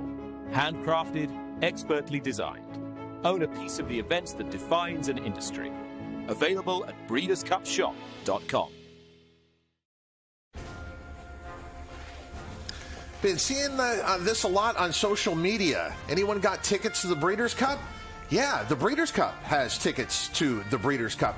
There's still time to make your plans to be here for 2 championship days of racing, Friday, November 5th and Saturday, November 6th. Welcome back to Breakfast at the Breeders' Cup here at Del Mar. I'm Tom Trupp alongside Simon Bray, but a reminder of where you can go and be here with us, breederscup.com/tickets. That's also where if you are a horse player, you can prove yourself as one of the best horse players in the world with the Breeders' Cup Betting Challenge. It's a $10,000 buy-in, $7,500 of which goes to your betting bankroll on that day, $2,500 to the prize pool. So based on 400 participants, that would be a $1 million cash prize pool. It truly is the one tournament every serious horse player wants to win. You can play with TVG on site at Del Mar or other satellite locations. Go to breederscup.com/BCBC. Back into the preparations leading up to 2 championship days of racing. Medina Spirit, one of your favorites for the Longines Breeders' Cup Classic. This is a live look out on the track right now at Santa Anita. I always say work is important, but you know what's even more important? The day after or 2 days after. I mean, they can work great horses, but it doesn't mean anything if they don't make it through in one piece and, you know, that they haven't recovered sufficiently. This is Medina Spirit. So, you know, we'll touch on this in our training chart segment later on, but we've charted 6 horses throughout the week, Medina Spirit being one of them. He worked a couple of days ago. As is typical, he walked in the barn, the shed row the day after, and now first day back, he's just going to jog with the pony. And that's typical. A lot of trainers will walk after a workout. They'll come back with either a light gallop or a jog. So that's exactly what they're doing here. It's no different than an athlete having a really hard workout, a hard game, and then just, you know, getting some recovery. You don't see pitchers come back on 2 days rest. They get five days rest between works, and it's typical of a racehorse, 5 to 6 days between workouts. So there he is jogging, and he'll just stay on that outside rail and go around with the pony. The pony just there, so make sure, again, nothing happens. Limit the risk. He also has the bell boots on. He's got 4 polo bandages on, as you see a lot. They're not there for support, those bandages. I always get asked that question. Are those there? Are they like an ace wrap? Or are they like an athlete who's all taped up? No. Those polo bandages do nothing as far as support. They prevent, you know, cuts, nicks, and scrapes. They're there for protection, not for support. The bell boots on there as well to prevent any shoes coming off. Bob Baffert is fond of saying after the last major workout before a race, now we just got to put them in bubble wrap and get them there. It's true. That's essentially what they're doing there with what you just talked about. I mean, look, I can't tell you. I mean, I've just highlighted a couple of things with the bell boots here, but, I mean, just shipping alone is the process of shipping a racehorse into a big race like this is very, very stressful. The minute they step out of a barn, a stall, a van, something can go wrong. And I tell you what, I mean, because when they walk out, if they graze their hip, we had an incident at the Breeders' Cup, I think it was 2 or 3 years ago. Name escapes me, the horse. The horse scraped its hip coming off the airplane, needed stitches, couldn't run. So can you imagine from going from New York, you're coming out of the stall into the horse van, out of the horse van into the airplane, out of the airplane back into the horse van, back into another horse van, back to the stall. There's so many times things can go wrong. You have to be really, really careful. Well, looking forward to this Longines Breeders' Cup Classic. Medina Spirit, who is best when left alone on the lead, will not have that this time around with Knicks Go in the race. So can he adjust his game to one of the fastest horses in the handicap division amongst the older horses? Knicks Go. Medina Spirit out on the track at Santa Anita. We also had out here at Del Mar, Echo Zulu, who is without a doubt the favorite for the Breeders' Cup Juvenile Fillies. Big question we keep asking, 2 turns for her, right? I mean, is she going to be able to handle the 2 turns? On pedigree, absolutely. She's by Gunrunner, who won the Breeders' Cup Classic here. Let's take a look at her working out here. And again, Steve Asmussen, Blue Bridle, typical works. They're all going to look the same. You superimpose them on each other. Different types of horse. Excise Rider looking down at his watch again. We saw that with Silver State. This filly's got the rings on. And there he is, looking down at the watch. Doesn't want to go too fast, too slow. Because, I mean, look, Scott and Steve, true professionals. And, you know, they're very intense, but I wouldn't want to be at the wrath of either of them if I'm an exercise rider. Come back, because I've seen it. Referring to Scott Blasi, the longtime assistant to trainer Steve Asmussen. Exactly. There's been a combination that has worked. Echo Zulu, going to be the favorite for the NetJets Breeders' Cup Juvenile Fillies, part of Future Stars Friday. So the first championship day of racing at the Breeders' Cup, Friday, November 5th. We'll have 5 Breeders' Cup races, all of them for the juveniles, the 2-year-olds, and the 9 championship races on Saturday. Love the packaging of the 2 days, and Echo Zulu is an exciting prospect in the NetJets Breeders' Cup Juvenile Fillies. We'll come back here with more at Del Mar, but we return to Michelle Yu on the backside up at Santa Anita. Thanks so much, Todd. I'm actually in the barn of Michael McCarthy. They're planning on shipping their Breeders' Cup horses out this afternoon or late morning right after training here. So like Friars Road, he's going to be one of the horses that's heading on the way. So he's getting all prepared. Before a horse goes, they'll be bandaged up and then put on the van. But it's not just the horses that are going to be making the trip down the 5 freeway. They have to have an advance team that goes out because all the stalls have to be ready by the time they get to Del Mar. So someone has to go and bed all the stalls. They get several bales of straw in each stall for them to ship in. Of course, they need food and water, but also you see all these right here, these eye screws, they have to be put in at Del Mar. Some of the barns here at Santa Anita already have these in, which is great. But at Del Mar, some of the barns are a little bit older, so you have to go in and physically put all of these. So that's 8 of these per stall, plus 2 per bucket, plus another 3 for feed tubs. This is what we hang all the webbings on and whatnot. And of course, you have all your extra accoutrement. So the advance team goes down, gets that stall ready. So when a horse like Friars Road comes down, he's able to step right off the van and into his stall, which is exactly like his stall at home. Also, you got to bring all your equipment with you, right? It's not like everything's down there waiting. So here's a quick peek into Mike McCarthy's tack trunks. You see the jolly balls right there. That's so the horses have some entertainment in the afternoons. An exercise saddle, bags belonging to Friars Road. I don't know what's in that one. That one looks secret. Plenty of polo wraps. You have to have chains for every horse. You see extra gear here. Things like Lysol and rubber bands and hairbrushes. Just things that horses need on a day-to-day basis. A lot of times if you go on vacation and you forget to pack something, you can run down street to the Target and pick up whatever you forgot. But when you're bringing a racehorse on the road, there's not really a store that you can just pop into and grab everything that you might need. So it's a lot of preparation that goes in, even when we're only making a short jaunt down the 5 freeway, Todd. That's unbelievable insight. Yeah, well, when she's talking about that, I'm thinking about, okay, they're just coming down the road, as she said, short trip. What about these horses coming from overseas? Yeah, they've got to bring everything with them, and some of them like to bring feed as well, because you don't want to upset a horse's routine. I traveled horses for Bill Mott for 2 years straight, and, you know, he was so busy at the time, I used to have 2 tack trunks, one that I took with me, then I would come back, I'd already have the other one ready to go. You've got to have everything that you can think of. Most important thing, the fold papers, the identification, the jockey silks, but those eye rings she was talking about, the screw eyes that go in, that's what I was referencing when horses come out of a stall. They can hit those, graze themselves, so you have to be really, really careful. But logistically, it is. I mean, on a smaller scale, it's like the advanced team for, you know, the President of the United States when he goes abroad. They take a, you know, the Marine one with him. They pack up all the stuff. You have to get that all ahead of the time before the horse arrives. We even saw with Japanese connections coming to the United States, they'd bring their own bottled water. Yeah. Bottled water. Exactly. And we wish everyone safe travels here to the Breeders' Cup. It is the destination point for the thoroughbred racing world. The Breeders' Cup coming to Del Mar. 2 championship days racing closing in this Friday and this Saturday. More breakfast at the Breeders' Cup after this.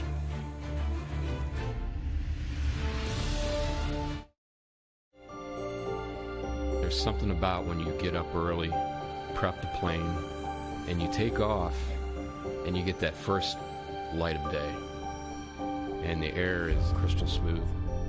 You can see forever. You have to have the right aircraft for the right flight with the right crew up front. Only NetJets can do this. The flight dissolves into the background. It should just be the here and now. With 5 champions, 70-plus stakes winners, there is arguably no better proven stallion value than Sky Mesa. Among his leading progeny is Grade 1 Spinaway Stakes winner, Perfect Alibi. Perfect Alibi runs it her. Sky Mesa has a higher percentage of black-type horses to starters than More Than Ready, Malibu Moon, Kitten's Joy, Hard Spun, Candy Ride, and Street Sense. This son of Danzig ranks among the world's elite sires, with Grade 1 winners on dirt and turf and star performers both at home and abroad. Warfront's success as an international super sire is unmatched. Recent stars include War of Will, a classic winner on dirt and Grade 1 winner on turf, Group 1 winner Homesman, and these standout performers. In the auction ring, his progeny continued to command top dollar. Warfront, standing at Claiborne Farm. You know this type of place. You might even work in one. Hot, sweaty, uncomfortable. But it doesn't have to be that way.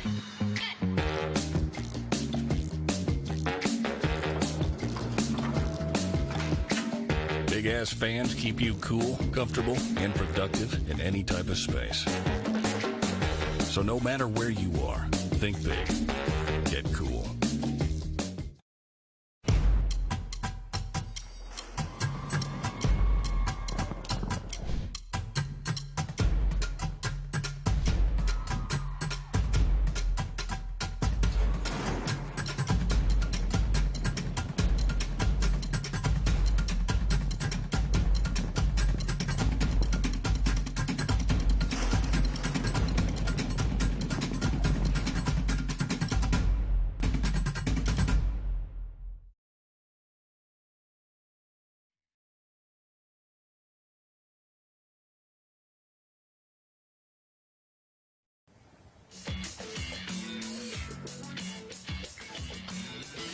Welcome back to Breakfast at the Breeders' Cup. We wanted to take a moment once again today to highlight the Retired Racehorse Project Thoroughbred Makeover. It was quite popular this year, as it is each and every year. The first Thoroughbred Makeover took place back in 2013 at Pimlico with just 26 trainers. It has since grown up to over 185 trainers in 2015, competing at the park and growing each and every season. You're taking a look at Ashley Love Sugar. What a happy horse, enjoying his second career. You know, these horses out on track, they can go on to do so many things in their second career.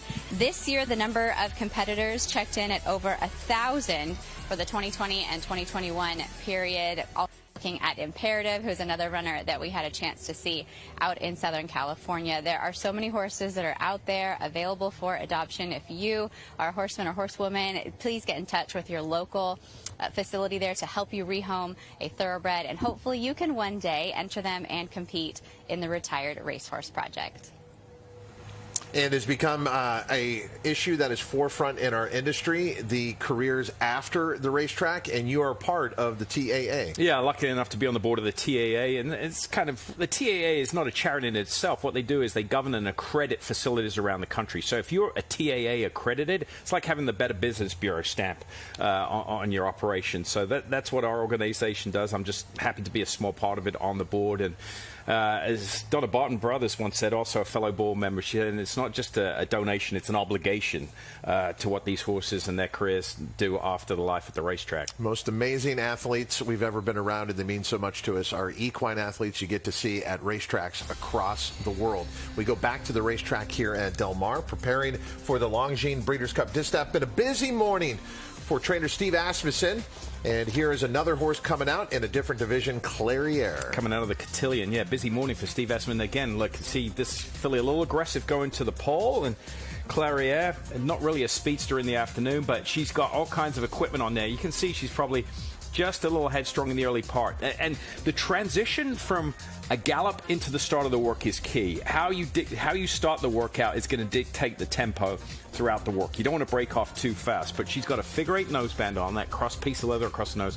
She's got a tongue tie, and you can see she's very aggressive and probably wants to, do a little more than the trainer wants to do. But the exercise rider doing a great job here, just sitting against her, got a lot of leverage with his feet. You see sitting back against it, got that clock and that watch on his hand, just looking at it. And she is just moving very, very fluidly over the racetrack here. You can see, just look down, tight reins here, just tips his weight forward a little bit, get it to finish up. The last part, go a little quicker the last part than you do the first part. That's every trainer's wish there.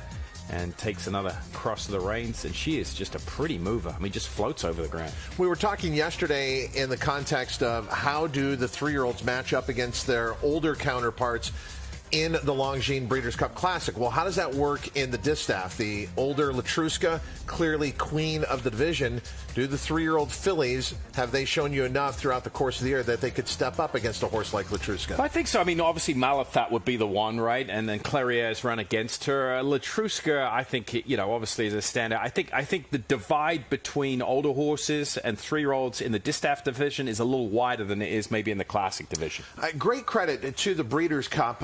to always make adjustments because safety is of utmost importance here at this event, just like it is at racetracks across the country on a daily basis. If you were not with us yesterday, Letrusca, who is one of the biggest stars of the 2 days, preparing for the Longines Breeders' Cup Distaff. So it started out as a pretty normal workout here, and then it changed dramatically. Yeah, the idea here was Letrusca to work solo, not in company, but you can see what happened here. She jumps into a workout and is met by Richard Baltas' trainee on the outside. But as I mentioned earlier in the show, this is like coming onto a freeway off an on-ramp. You've got to pick your spot. And unfortunately, the Baltas trainee was in front of Letrusca. I touched on this yesterday when this happened. It's hard to see with such a tight shot here, but the Baltas trainee was in front of Letrusca. She, in highway parlance, had the right of way, right? Because she can't go backwards. There's no rear view mirrors. So Letrusca was starting her work at the 5/8 pole, and the Baltas runner was starting her work at the half-mile pole. So, unfortunately, it was just a miscommunication. The rider on Letrusca probably started his work, didn't look up and see the Baltas runner in front of her. That's why you've always got to keep your head in front of her. It might have been wise for him to maybe just slow down, let the Baltas runner get ahead of her, and this wouldn't have happened. And the Breeders' Cup, in response to what took place yesterday, then made this time period today when we've been showing you the workouts where it's only Breeders' Cup horses. So all you saw were purple saddle towels this morning during a specific time. Yeah, and we've shown a couple of works today. This morning you saw, I think it was Neil Pazanski aboard a Bill Mott horse, looking and wait for that chance to jump in on the rail. So just unfortunate circumstances. Definitely not blaming, the Richard Baltas runner. He had his right of way to work, slightly shorter distance. So, as I said, we touched on it yesterday. It's happened, and we'll check in with Letrusca later. The most important thing is how she is today. Yeah, how she came out of it. Back in to the action that is going on today, and looking out to the racetrack here at Del Mar. This is Art Collector for trainer Bill Mott, going to the Longines Breeders' Cup Classic. Another horse with early speed. So you got Nixco, you got Medina Spirit, you got Art Collector. Something's got to give in those early stages. It'll be fascinating to see. And as we talked about, that post position draw is going to be everything in a lot of races, but certainly in the Longines Breeders' Cup Classic. And the post position draw is coming up this Monday, which will be in the paddock. We'll have live coverage here on TVG, 2:30 Pacific time.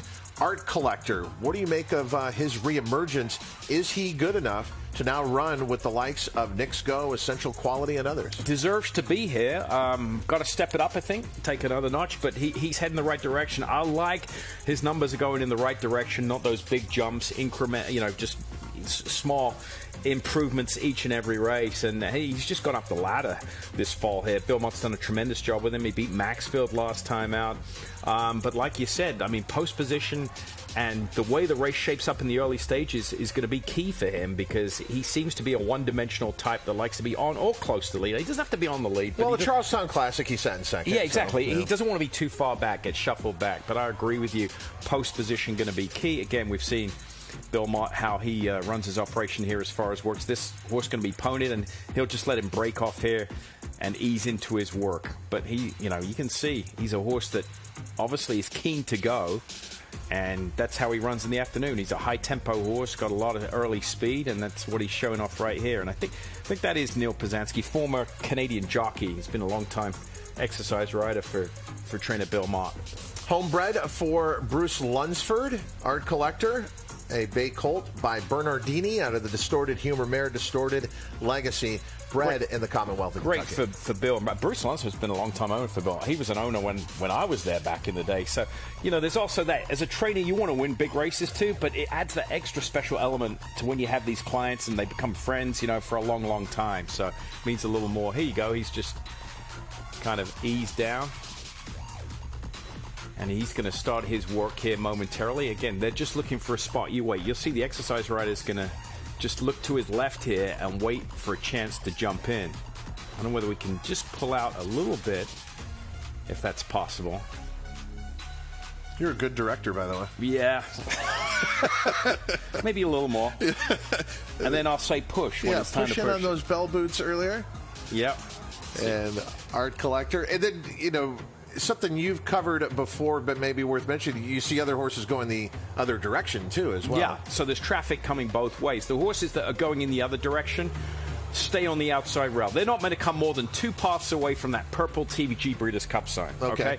I mean, you had horses going the wrong way in the middle of the racetrack. What's going to happen? We're going to have a nasty incident here. So the idea is that the fastest horses work on the rail, the work's on the rail, and then as you go out, get a little slower, 2 and 3 paths. So that the gallopers in the middle of the racetrack here. So he's just waiting and waiting and waiting. He's just looking for a spot, and when he approaches the right pole, I'm not sure if we've been given a distance of how far this horse is going to work. Here we go. So he's going to jog, jog, jog into a gallop, and obviously a sense that there's a good opportunity. I think that it's hard for me to sit up there. The 5/8 pole went through. Let's just see.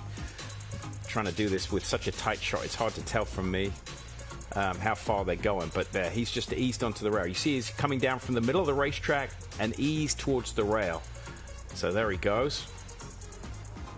And a perfect, perfect entry into the work here. And you want that smooth transition. You just want to go from a jog to a gallop and ease into the work. You don't want an explode out of the gates. You don't want to be like an Olympic sprinter out of the blocks. That's not what you want to do during a workout. How important is what you see coming out of the turn in these workouts? I think lead change is key out of the turn. That's something you look for. And what do we mean by that? Look at this horse now. His left front leg, it's better with the bandage on, you can see it, is leading. That's the first leg to hit the ground. Right there, he switched on cue. So look, hardened racetrackers know what I'm talking about, but there's an element in the audience out there that don't understand the lead change. He's on his right front, so you want to be running down the straightaways, leading with the right front leg, and into the turn. Let's stick with it. You're going to see him switch here to the left front when he goes into this turn. It's automatic on cue, right there. I mean, it's very subtle, and I get it. Some people say, how do you see that? How do you see that? Well, I do this every day of my life for 45 years. But if you're looking for it for the first time, it's hard to pick up. So what's the analogy? Why do horses do that? Well, I hate to go there, the old cliche. It's carrying a suitcase through an airport. You've got a 100-pound suitcase. If you carry it from the car to the check-in desk in your right arm, you're going to be very, very tired.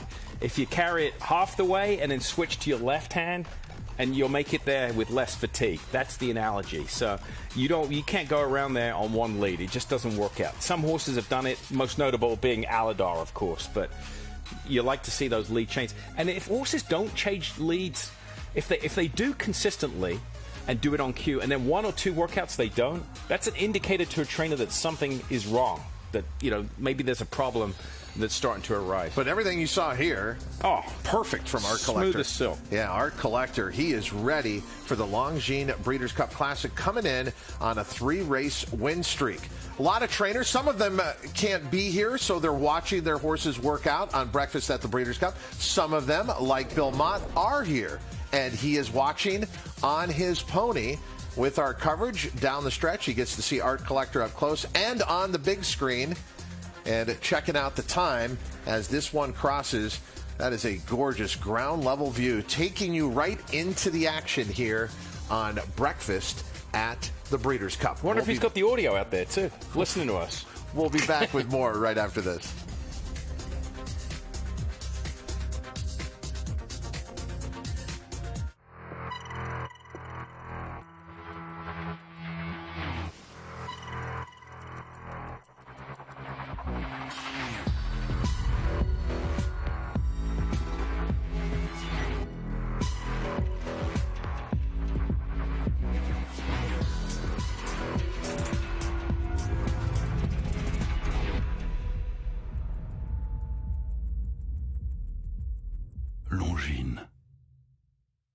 Here in Pennsylvania, we're proud of our breeding program, the best in North America. But we're also proud to be leaders in this industry. The PA Horse Breeders Association is funding cutting-edge research at Penn Vet into equine health and safety. And we endorse the SAFE Act to help protect the most vulnerable horses. Plus, we're pleased to support the aftercare programs set up by our horsemen's groups. Just a few of the reasons why you should join us in Pennsylvania, the premier place to breed and race.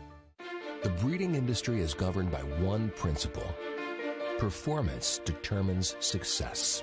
And Constitution has won! Now he's earning his stripes by siring stars.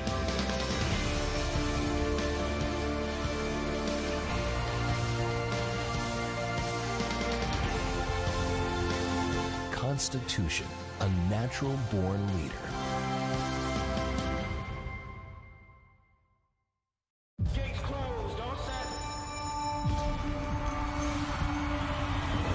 At Calumet Farm, we're proud to offer proven stallions to fit every breeder's needs. With over 72 million in progeny winnings on dirt and turf, our diverse roster is producing the champions of today and tomorrow. Calumet Farm, a legacy reborn. Tiznow looms in second. Saki is there on the outside. Guided Tour fights on. Galileo's under a heavy drive. He's still 6 lengths behind. Include will put his run through on the rail. Aptitude is taken wide by Gander. And the field turns for home. Here comes the arc winner, Saki, and he storms to the lead. Saki in their lead. And Tiznow is battling on. The American Horse of the Year and the arc winner are heads apart with a furlong to go in the Classic. On the outside, Saki. Tiznow fights on. Here's the wire. Desperately close. Tiznow wins it for America. Beating Saki right on the wire. Finishing third was Albert the Great. Trainer Jay Robbins being embraced and celebrating as Tiznow became the first and to this day only horse to win the Breeders' Cup Classic back-to-back. But there's so much more to the story and how that moment happened, and we will bring you that story a little bit later on here in Breakfast at the Breeders' Cup. But right now, we want to see what you're saying on social media. Simon, aside from the tweets telling you how prescient you are with your analysis, what else is being said in Twitter talk? No, I appreciate one of my favorite segments of the week, presented by our friends at America's Best Racing. Just a few tweets today, just to give you updates on some horses that are coming in and some preparations that are going on. Let's start with the first one here. Some Japanese horses, big contingent coming in. Kate Hunter, if you want to follow her on Twitter, she's one of the best as far as knowledge of Japanese horses. Mori Stables has arrived. Hideyeko Mori is bringing the largest contingent of horses of any Japanese trainer to the Breeders' Cup. He's bringing 4. So they've arrived here at the Breeders' Cup. Looking forward to see that. Another contingent of horses that have arrived, thanks to Mary Ellett. Check this out. The hard-working outriders, the ponies, a full crew of ponies here. We're going to need some extra ones on hand here with the big contingent of European runners. So Mary Ellett bringing the red crew in, as she likes to call them. She's picking up the brunette later on today as far as the colors go. So thanks to her.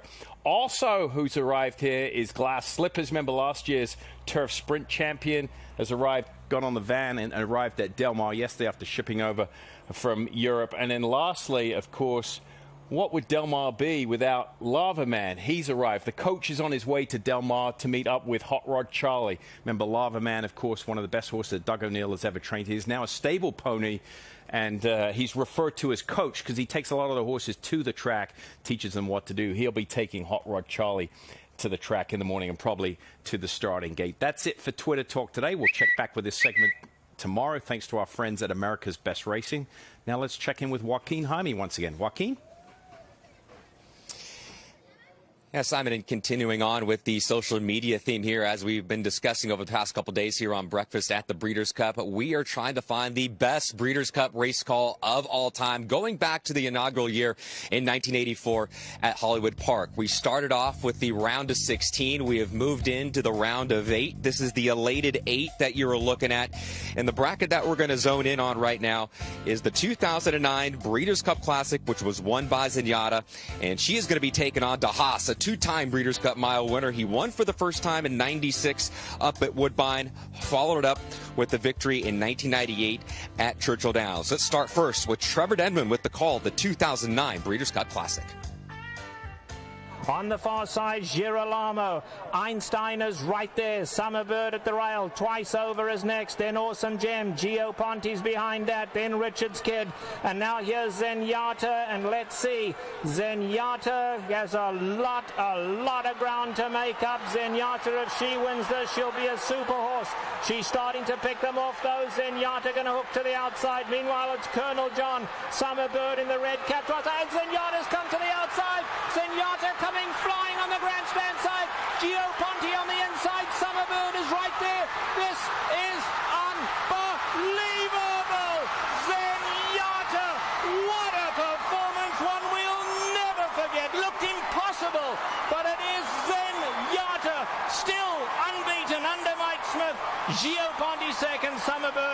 Richards kid. What a dramatic performance. One of the most sensational ever. Zenyatta wins the Breeders' Cup. Reigning Horse of the Year, Favorite Trick is right there. Pat Day is moving with Favorite Trick. As they approach the top of the stretch, they are in front, the short lead.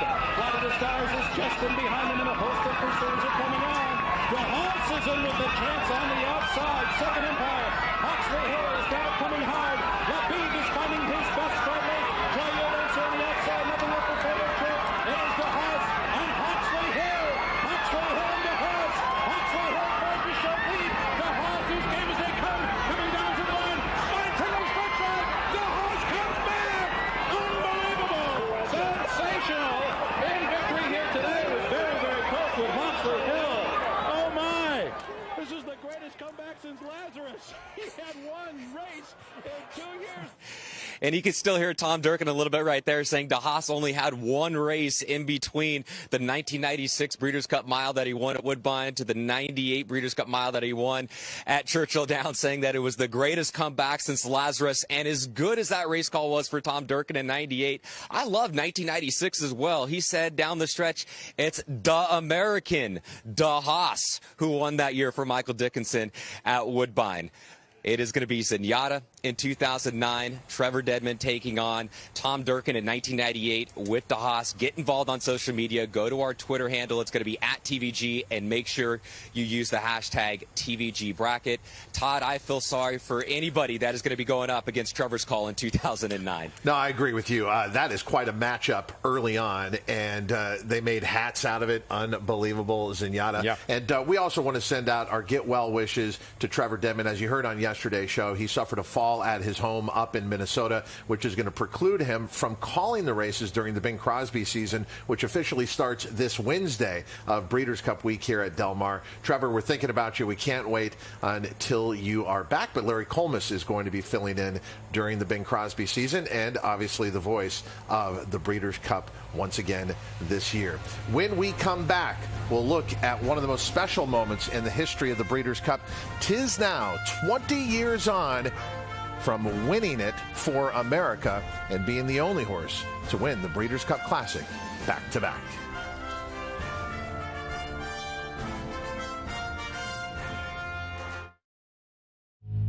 With the TVG app, get expert analysis and free handicapping advice from here. Place a bet in just a few simple taps from here. And even stream races live from here. Access, analysis, and action from anywhere. Download today and get a $300 risk-free bet on the Breeders' Cup. TVG. Onto the app, off to the races.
The November sale is a destination event for buyers and sellers around the world. The ambiance during the September sale was incredible. As we move into Keeneland November, I think people will find a new experience, a new atmosphere, new optimism.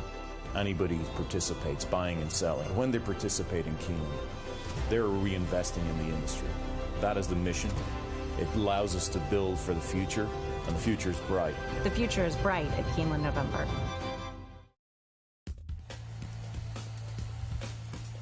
Tiznow out at WinStar, and a treat to see.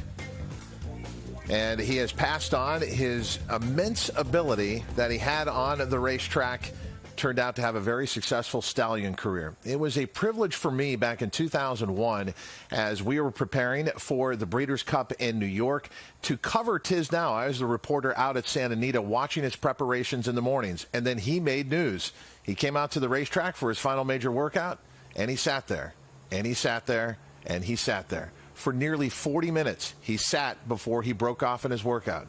He was as intelligent of a racehorse at that level as you will ever see. He did it his way, and his way led to back-to-back Breeders' Cup Classic wins in the signature moment. Shortly after the September 11th tax in New York, the Breeders' Cup held under emotional and very, very difficult circumstances. He gave us all something to cheer for. Here's a look back at Tiznow 20 years on from that moment. The American Horse of the Year and the ARC winner are heads apart with a furlong to go in the Classic. On the outside, Saki. Tiznow fights on. Here's the wire. Desperately close.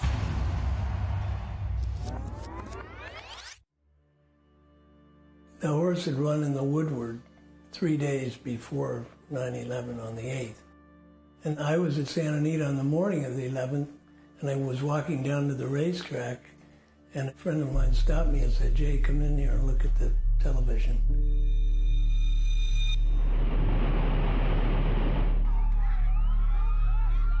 It almost goes without saying, but we'll say it anyway. This is not going to be a normal broadcast day at TVG. The horse was still in New York. Both his groom and his exercise boy stayed with him. He wound up staying for about 11 or 12 days and finally got a flight out of New Jersey. About 7 days before the Breeders' Cup, I was scheduled to work Tiznow at Santa Anita. Jay wanted an extra special work, but he had other ideas. He didn't want to go. He got on the track, and all of a sudden he started propping. He was very strong-minded, very strong-willed horse. And if he didn't want to do something, you weren't going to force him to do it. I said, "This doesn't look good. I think we're going to maybe have to cancel everything." He's supposed to fly out 2 days later. It took me about 40 minutes to actually convince him that it was time to do some work.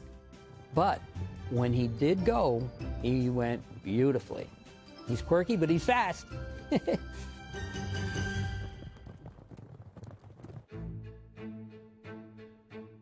The first day there on the racetrack, he wasn't good again. But then, lo and behold, the following days, he just turned it around. He was like he'd been as a 3-year-old. We just had to make sure that the Tiznow was going to show up on Breeders' Cup Day.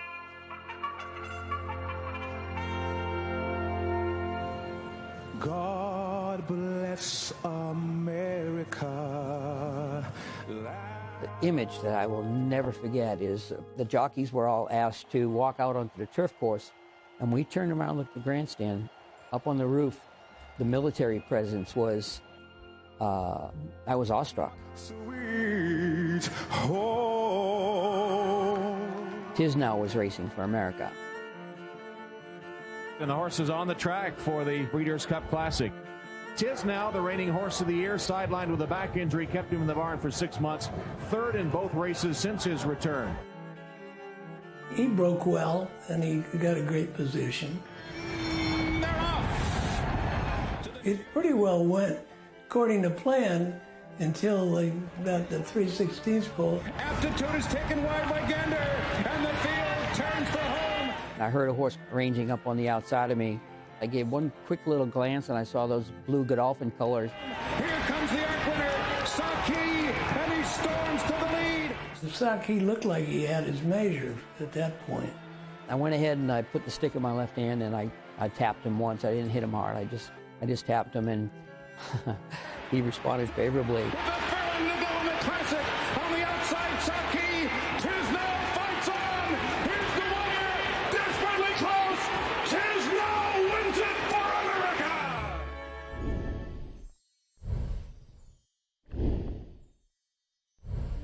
It was simply a day I will never forget. It was so exciting, and Tom Durkin yells, and Tiznow wins it for America. The place went ballistic.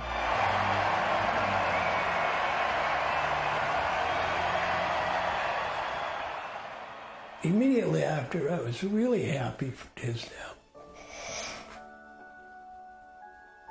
Because he'd had a tough year. He was the horse of a lifetime.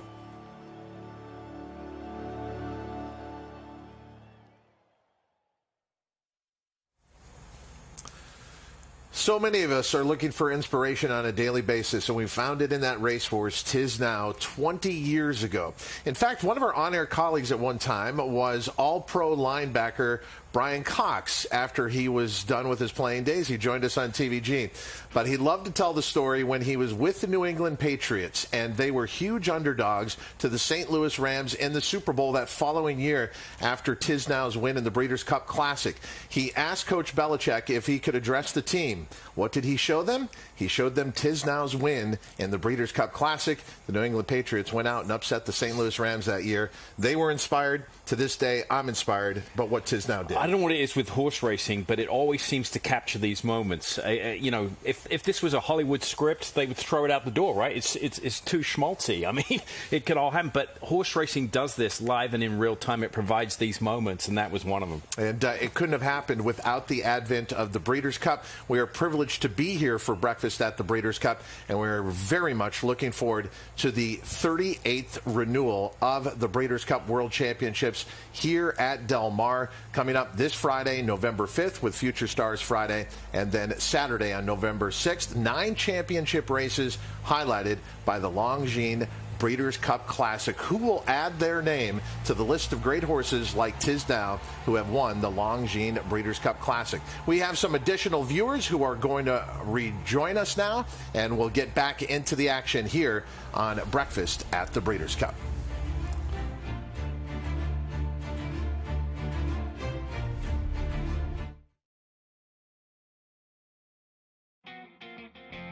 Gunrunner reaching for the wire, collected alongside, and then comes West Coast and War Story, but Gunrunner's on top of the world! He wins the Breeders' Cup Classic! In 2017, Gunrunner punctuated his Horse of the Year campaign with a dominant victory in the Breeders' Cup Classic. This year, the World Championships return to the Seaside Oval, and the biggest names in the sport have assembled at the Del Mar Thoroughbred Club. Who will rise to the occasion and emerge as this year's definitive star?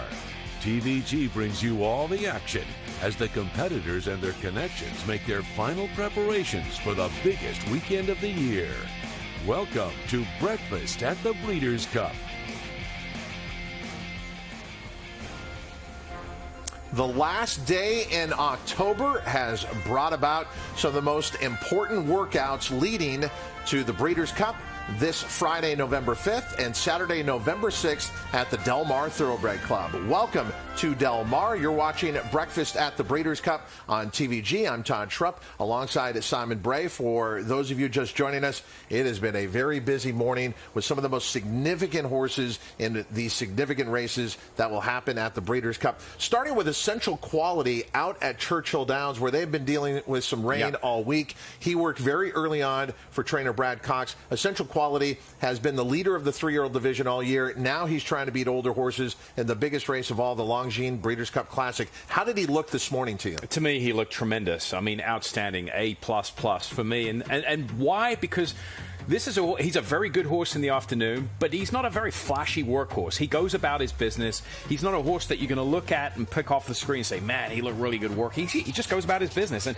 I think some of the times that's why they're good horses. They don't put it all out in the morning. They leave plenty in the tank. There's longevity there. There's not so much wear and tear. But today, he really looked sharp. I think that the time off that he's had in the fall, he's had a little bit of an extended break in between starts here, has really helped him develop. Sometimes, you know, these 3-year-olds, they get on the Triple Crown treadmill, right? They're going.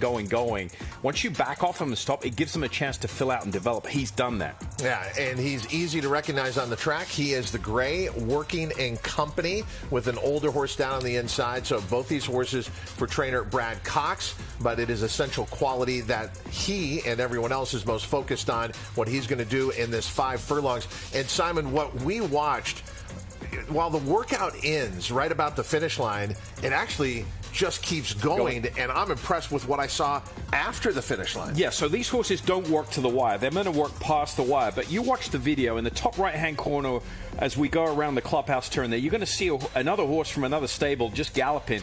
And Essential Quality puts away his workmate here, and he's going to see that horse in front and use it as a target. And that's what he does in his races. He likes to have a target and run them down. Right here, you're going to see he starts to accelerate. There's a horse in the top right-hand corner. Right there you can see, and he sees that and wants to go after him. So this is a very good workout, yes. But to me, the things that have impressed me is physically how he looks, how he's developed. He is now making that transition from adolescent teenager into fully mature adult, and that's what you get this time of year with a 3-year-old turning into a 4-year-old. He is really, really sharp right now. That time off that Simon was talking about has not raced since his win in the Grade 1 Travers back on August 28th, but he is ready to return to the races. The Longines Breeders' Cup Classic. He has a horse in his barn that he has to beat. Brad Cox also trains Knicks Go, a gray or roan horse. But this is much different than what we saw from Essential Quality because Knicks Go is not working with another horse from his barn. Knicks Go going solo here this morning at Churchill Downs. You can't put this horse in company. You know what would happen? He'd just run off. Look at him. He's aggressive here, head tilted to the side. That's because the exercise rider's got a strong anchor on him. He's letting off, I always use the term, he's letting off the foot off the brake pedal rather than hitting the gas pedal because he'd be gone. He's very fast in the afternoon. He has one way of running. You can see the rider's not going to ask him here because he would just take off and do too much a week out. So very, very different type of horse. He's 5-year-old. Talk about adolescent to fully mature adult. He's a fully mature adult, but if you can just remember from a minute ago, we had Essential Quality. You put those two next to each other, the 3-year-old doesn't look out of place against the older horse. Trainer Brad Cox has 2 serious horses for the biggest race of the 2 championship days, the Longines Breeders' Cup Classic, Essential Quality, and Knicks Go. He's also got a very serious chance in the Breeders' Cup Distaff, the Longines Breeders' Cup Distaff, highlighted with Letrusca, who's clearly the best horse in the division, but he is going to counter with a good horse of his own, Sheza Dare the Devil, who actually has a win over Letrusca earlier in the year. Yeah, it was back at Oaklawn Park, right, in the Azeri. So, again, this filly working solo, and you can see why she's a little more aggressive. You throw another horse with her, it's not going to end up the way you want it. Very feminine. I mean, obviously she's a filly, but you can see the difference in build and physique compared to Essential Quality and Knicks Go. Feminine filly here, lightly made, and just very athletic-looking skips over the ground. Sheza Dare the Devil completing her work at Churchill Downs earlier today, working a little bit later than those stablemates Essential Quality and Knicks Go. As we were talking about, you can see the track drying out there as the Commonwealth has been soaked from all sides there, both in Lexington, Kentucky at Keeneland Racecourse, where we've had some key workouts leading to the Breeders' Cup, and then here at Churchill Downs. Florent Geroux is a consistent rider for trainer Brad Cox. He also had an up-close view of what was going on with Essential Quality. He was aboard for that workout. Caton Bradar with him afterwards.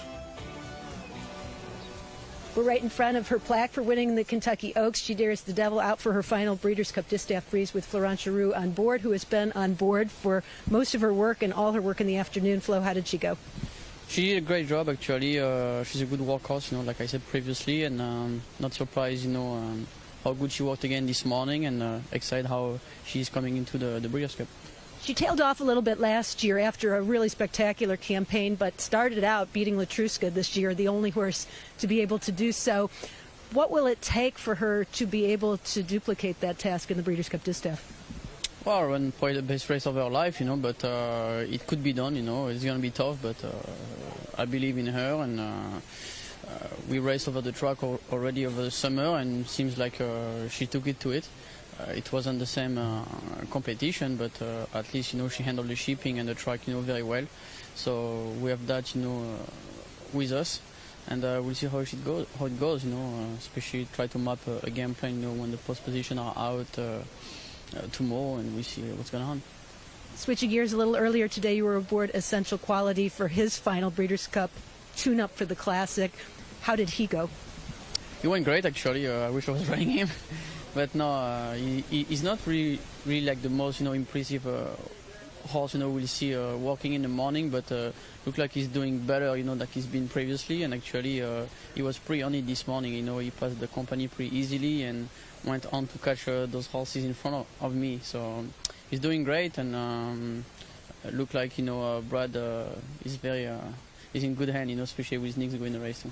I was going to say he might not be that impressive, but I thought that was a pretty impressive workout this morning. Yeah, definitely. If you follow the horse, a little bit, and you know how it could be in the morning, is not, like I said, the most impressive animal, but everyone knows how he walks and stuff like this, and that's the way it goes, But I felt like he's maturing, nicely. Seeing him, all year round, and I really think, mentally, he's getting stronger. Appreciate the time. Thank you. Laurent Giroux board She Dares the Devil in the Breeders' Cup Distaff, and very busy in the mornings. Kate, an excellent work out there. We look forward to you coming to California, and it is very busy in this run-up to the Breeders' Cup. There's also some unfortunate news. There is going to be one horse who will not be going in the Longines Breeders' Cup Classic, and Christina Blacker has that breaking news.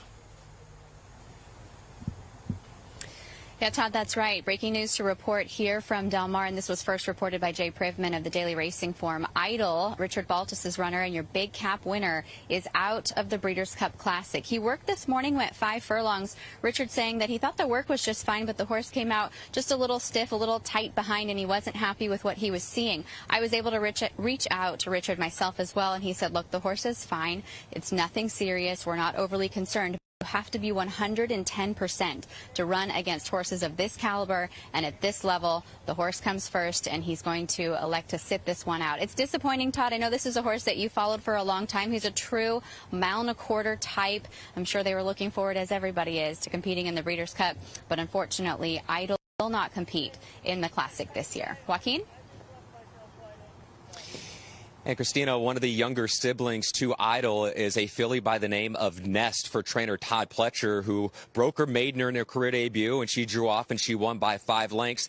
She was pre-entered in the Breeders' Cup Juvenile Fillies. There were 9 pre-entries for the Breeders' Cup Juveniles, but Nest will not be running in the Breeders' Cup this year. This news was first reported by Daily Racing Form's Dave Grenning yesterday, and instead of running in the Breeders' Cup, Nest is going to be rerouted and be running in the $150,000 Tempted Stakes, which is going to be a 1-turn mile on the exact same day as Future Stars Friday on November 5th, but is going to rather stay home in New York and run at Belmont Park. So Nest is going to be a defection from the Breeders' Cup Juvenile Fillies, and now that is looking like it is going to be a field of 8.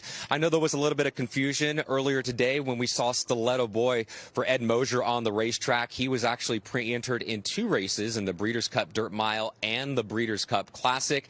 He wore a Breeders' Cup Dirt Mile saddle towel today, but I checked in with jockey agent Tony Matos, who represents Kent DeSomo, who will have the mount, and Tony Matos confirmed to me that Stiletto Boy is going to be running in the Breeders' Cup Classic, but just threw a little bit of confusion there wearing his Breeders' Cup dirt saddle towel when he was on the track earlier today. We are also getting set for the first turf works that we've had here at Del Mar. The track opened on October 25th, but turf works are going to be happening today for the first time. And just over my right shoulder, Brendan Walsh has come in from Kentucky. He was at Santa Anita just yesterday, and Brendan Walsh is getting preparations done for Extravagant Kid, who's going to be working on the grass here at just about 9:30, guys. And Simon, with those grass workouts here at Del Mar, we saw a rain-soaked turf course at Keeneland, and they had the dogs up.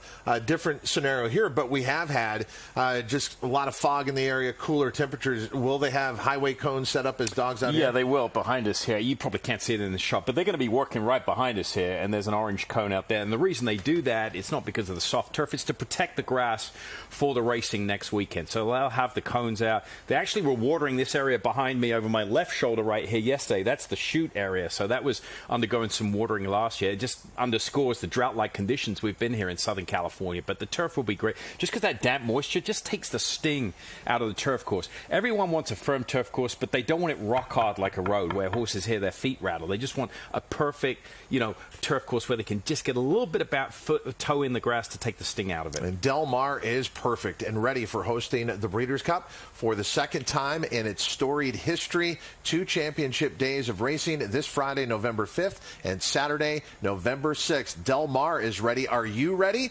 That includes, do you have your TVG account ready? If you have never been a TVG account holder, find out why TVG is the leader in advanced deposit wagering. The Breeders' Cup brings together the best in thoroughbred racing, and that's why they have aligned themselves with TVG as the official wagering partner of the Breeders' Cup. We're so sure you're going to love it. If you've never been a TVG account holder, you can right now scan that QR code or get the details at tvg.com/best bet of this offer, a risk-free bet up to $300 on your first single horse win wager. Find out more. Yeah, it's a busy Sunday for most, but not this pony horse in the Mandela barn. Yeah, how about a Sunday fun day in the sand? We'll be back with more Breakfast at the Breeders' Cup right after this.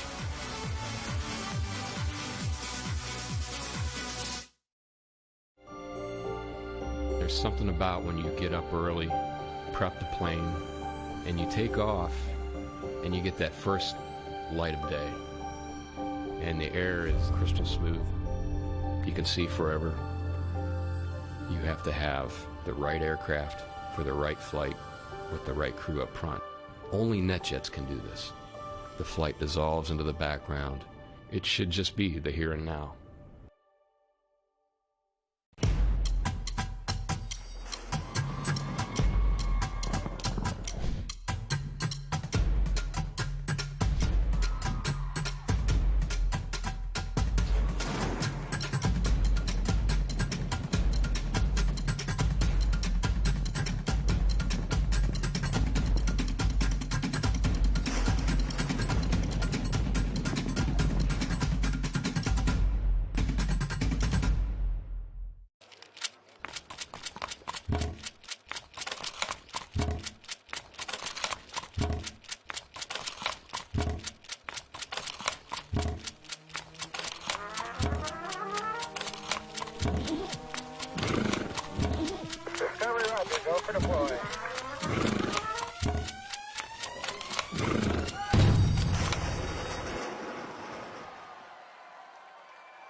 At PNC Bank, we believe in the power of taking steps forward, moving ahead, whatever the pace and whatever the size.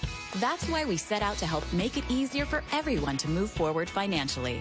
With small business, personal banking, wealth, and corporate solutions that help you reach your goals and plan for the future. It's a girl. We're doing everything we can to help you get where you want to be. Because sometimes a little help is all you need.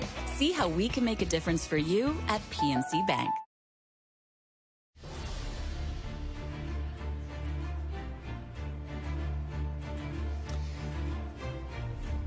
Welcome back, everybody. Breakfast at the Breeders' Cup continues here from the Del Mar Thoroughbred Club. That is a live look at Letrusca, who's going to be one of the main headliners over the 2 days here at the Breeders' Cup on November 5th and 6th, and she will be competing in the Breeders' Cup Distaff. She's a 17-time winner who has banked over $2.2 million and is now a multiple Grade 1 winner. But before she came here, she was undefeated and a perfect 6 for 6 in Mexico.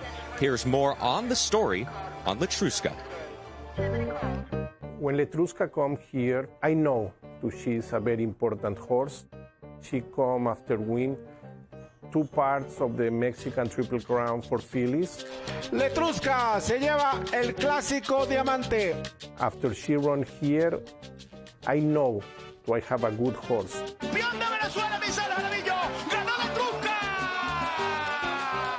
After the Clásicos del Caribe, St. George's Stable tell me if I want to move to the United States. And I don't think a lot, because I think to in Mexico, after 10 years in a row, be leader trainer, I need to try here. She's a very special horse. She's not easy horse in the strong. She like to to show to you she's the one. Sometimes before important races, even I don't work her in 2, 3, 4 weeks. Some days she gallop very, very nice, and other ones she want to run. So when she want to gallop, okay, gallop, what else we can do? Just I need to change the day after. And they're off. As expected, Letrusca right to the front of the opening strides. I don't think she have a problem if she goes second position. I don't think if she's not in the lead, she don't win. Letrusca and Iran Ortiz Jr. to win the Juddmonte Spinster. Letrusca right now, and maybe in the history for St. George's Stable, be the most important horse. And the owner, Germán Larrea, he breeds almost the half of the Mexican breds. He support all the Mexican industry for horses in the last 20 years. I think this is important for all the Mexican industry horses. We have a lot of passion for the sport. We have people for all our countries, from Puerto Rico, Panama, República Dominicana, Venezuela, in very important positions like riders, assistants for trainers, some trainers, grooms. So now when we have a horse for Mexican interest in Mexican people, it's a real dream.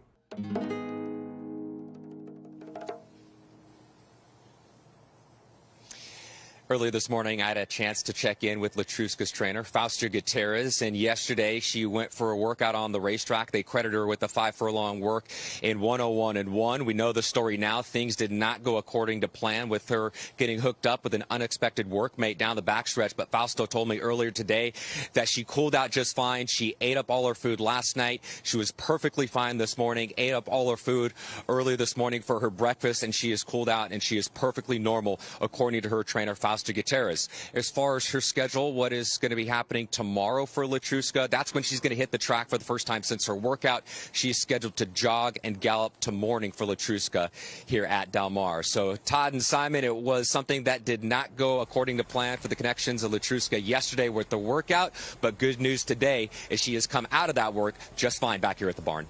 Yeah, I mean, all the key indications the next day after work, especially with horses, you want to see, you heard Joaquin say she ate up all her food. That's a key indication. You got to monitor how horses eat. The first thing they'll do is they'll back out of the feed tub when things aren't right, when they don't feel right. It's good that she ate up everything. Yeah, I talked with Joaquin after our show yesterday just about Letrusca and her story, a little bit about this. And I learned something I did not know.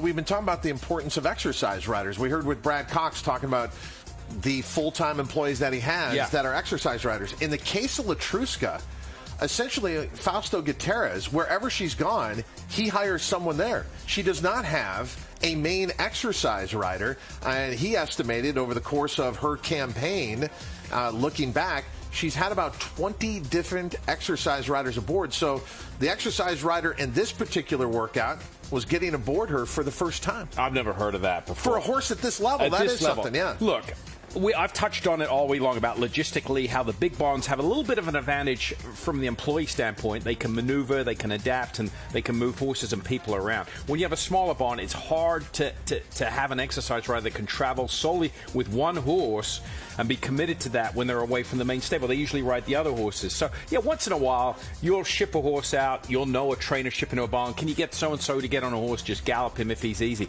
But a horse at this level, to have that many different exercise riders, that's unbelievable. It just goes to show you, I mean, how good she is that she can adapt to that herself. The filly can take different commands from different riders. So, yeah, I mean, she's very, very good. Unfortunately, the workout, we've touched on it several times yesterday, but she came out of it in good shape. So that's good to hear. By the way, we got some other breaking news. Christina Blacker just sent me. It was on the subject. She was listening to the show.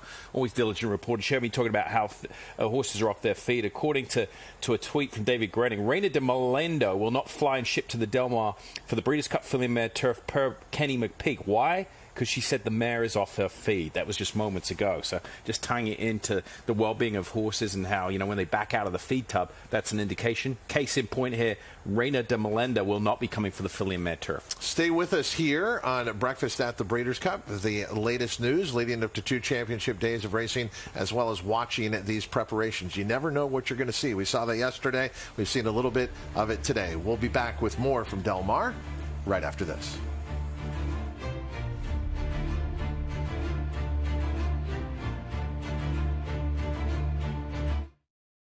Introducing the Equibase app with all new features, including Smart Pick, smart handicapping made easy. Choose your track, choose your race, and then go to Smart Pick. Select your level of risk, the size of your wager, and which of these 3 strategies you want to emphasize. Smart Pick will then tailor your very own selection and bet amount. It couldn't be easier. Smart Pick, one of the exciting new features in the Equibase app. Download it free of charge today. Honor Code. A multiple Grade 1 winner from the final crop of the legendary AP Indy. Never off the board in 11 starts, he was crowned champion older horse before retiring. Now he's living up to the promise of his pedigree with progeny like Grade 1 winner Honor AP, Grade 3 winner Max Player, and multiple 6-figure yearling sales. Honor Code stands to continue his sire's legacy at Lane's End. You know this type of place. You might even work in one. Hot, sweaty, uncomfortable. But it doesn't have to be that way.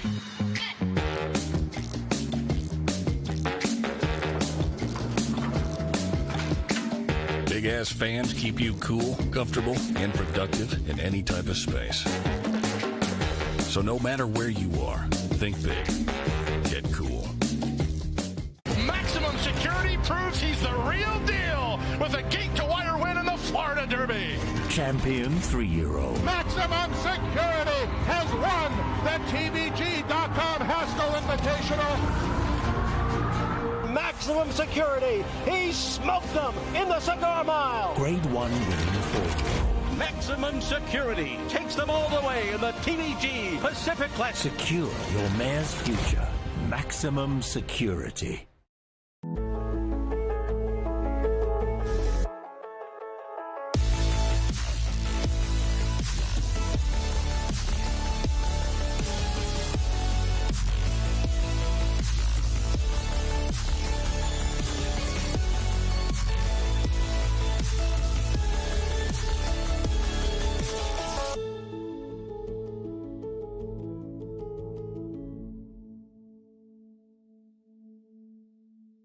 Breeders' Cup apparel and products represent everything the Breeders' Cup stands for.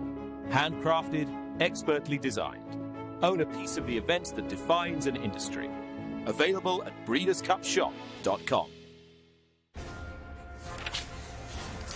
We hope you've enjoyed our broadcast of the preparations leading up to the Breeders' Cup here on Breakfast at the Breeders' Cup. But now we want to tell you about the most amazing way to watch the Breeders' Cup. It's through the Watch TVG app, and experience the Breeders' Cup like never before with our exclusive multicast coverage on the Watch TVG app. Watch TVG's multicast coverage features jockey cameras for every race, contender cameras following each horse from the paddock to the starting gate. We also have a multi-camera view featuring the player show and alternate angles and so much more. The best part about all of this, it's absolutely free when you log in with your TVG account or sign up for a 7-day trial. Just download on Roku, Amazon Fire TV, Apple TV. You pick the platform, whatever connected device or smart TV, to unlock an exclusive Breeders' Cup experience on the Watch TVG app. Get ready right now with the Watch TVG app. We return to Santa Anita. Michelle Yu, where are you?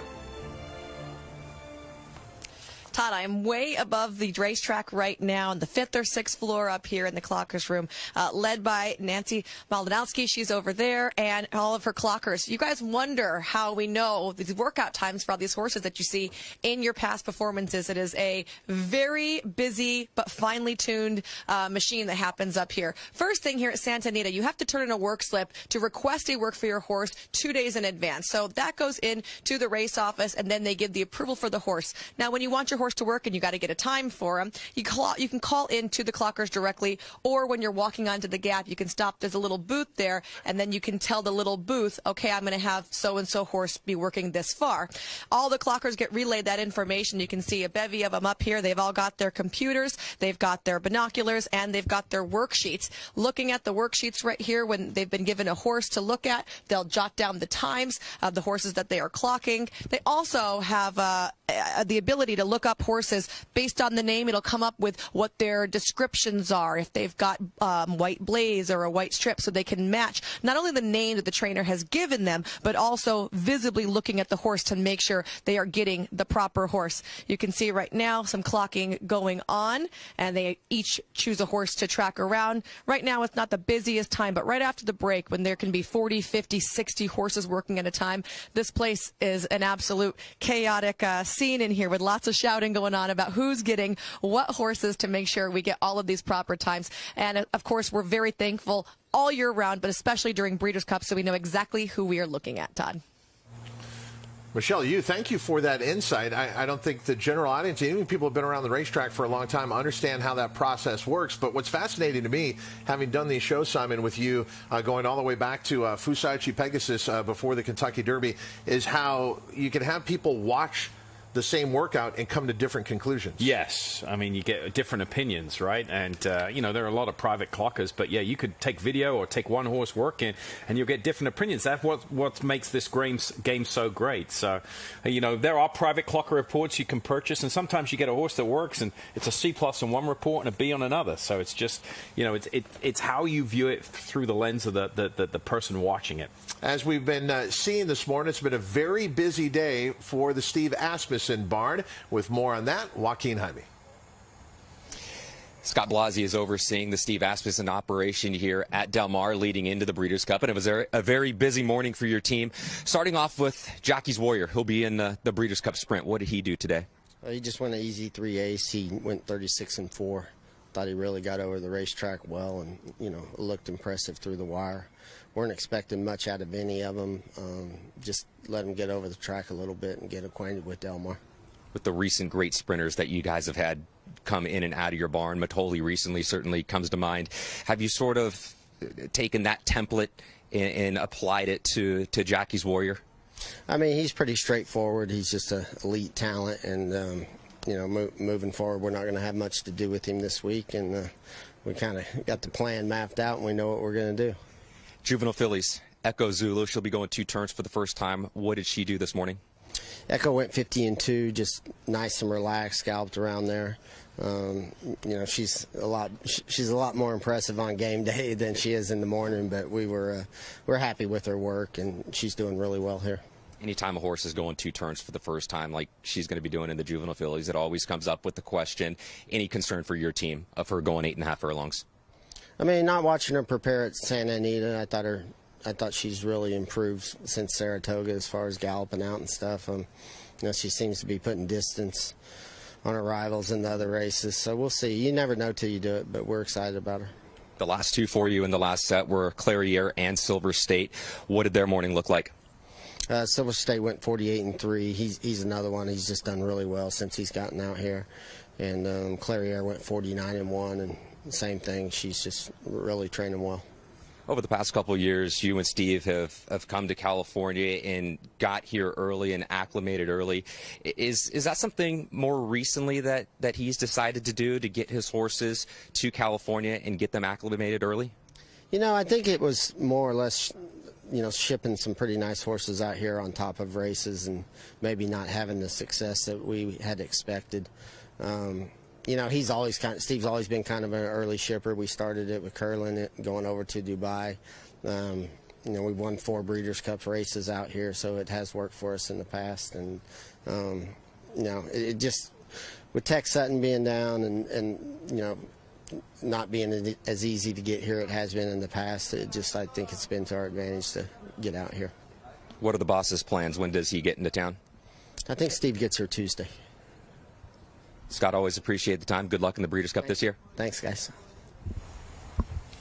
Mitoli's one of the best Breeders' Cup Sprint winners I've ever seen previously. You think Jackie's Warrior is in that mold? He's that good? I think he has the ability to be that good. I mean, his efforts around one turn are very, very good. He certainly looks that way. And, yeah, I mean, look, if he takes the Breeders' Cup Sprint on Saturday, I think you could put him in that sort of context as Mitoli, no question. California, known for grass racing. And when we come back, we will go to the turf here at Del Mar, our first series of turf works leading up to the Breeders' Cup from the Del Mar Thoroughbred Club, when breakfast at the Breeders' Cup continues.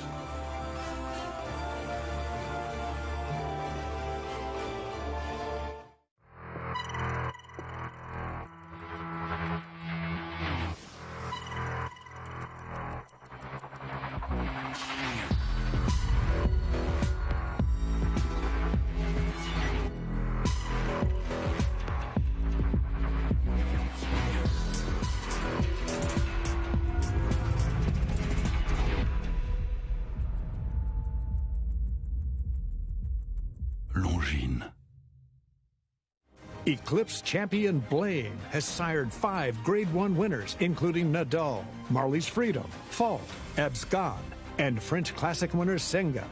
Recent top runners include Aga Khan stud Saidabad, a star performer overseas, plus these recent standout performers. With success on the track and success in the ring, this proven son of Arch is truly a gold value stallion. Blame, standing at Claiborne Farm. There's something about when you get up early, prep the plane, and you take off, and you get that first light of day.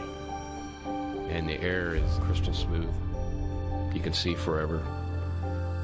You have to have the right aircraft for the right flight with the right crew up front.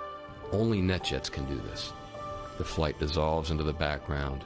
It should just be the here and now. It starts with a dream, and if you have faith, there is reason to believe. And when you believe, add patience and time, and the horse of a lifetime could be waiting inside. Alone and in partnership, we breed, raise, race, purchase, sell, and stand world-class racehorses. Come dream with us. 3 Chimneys, where dreams are born.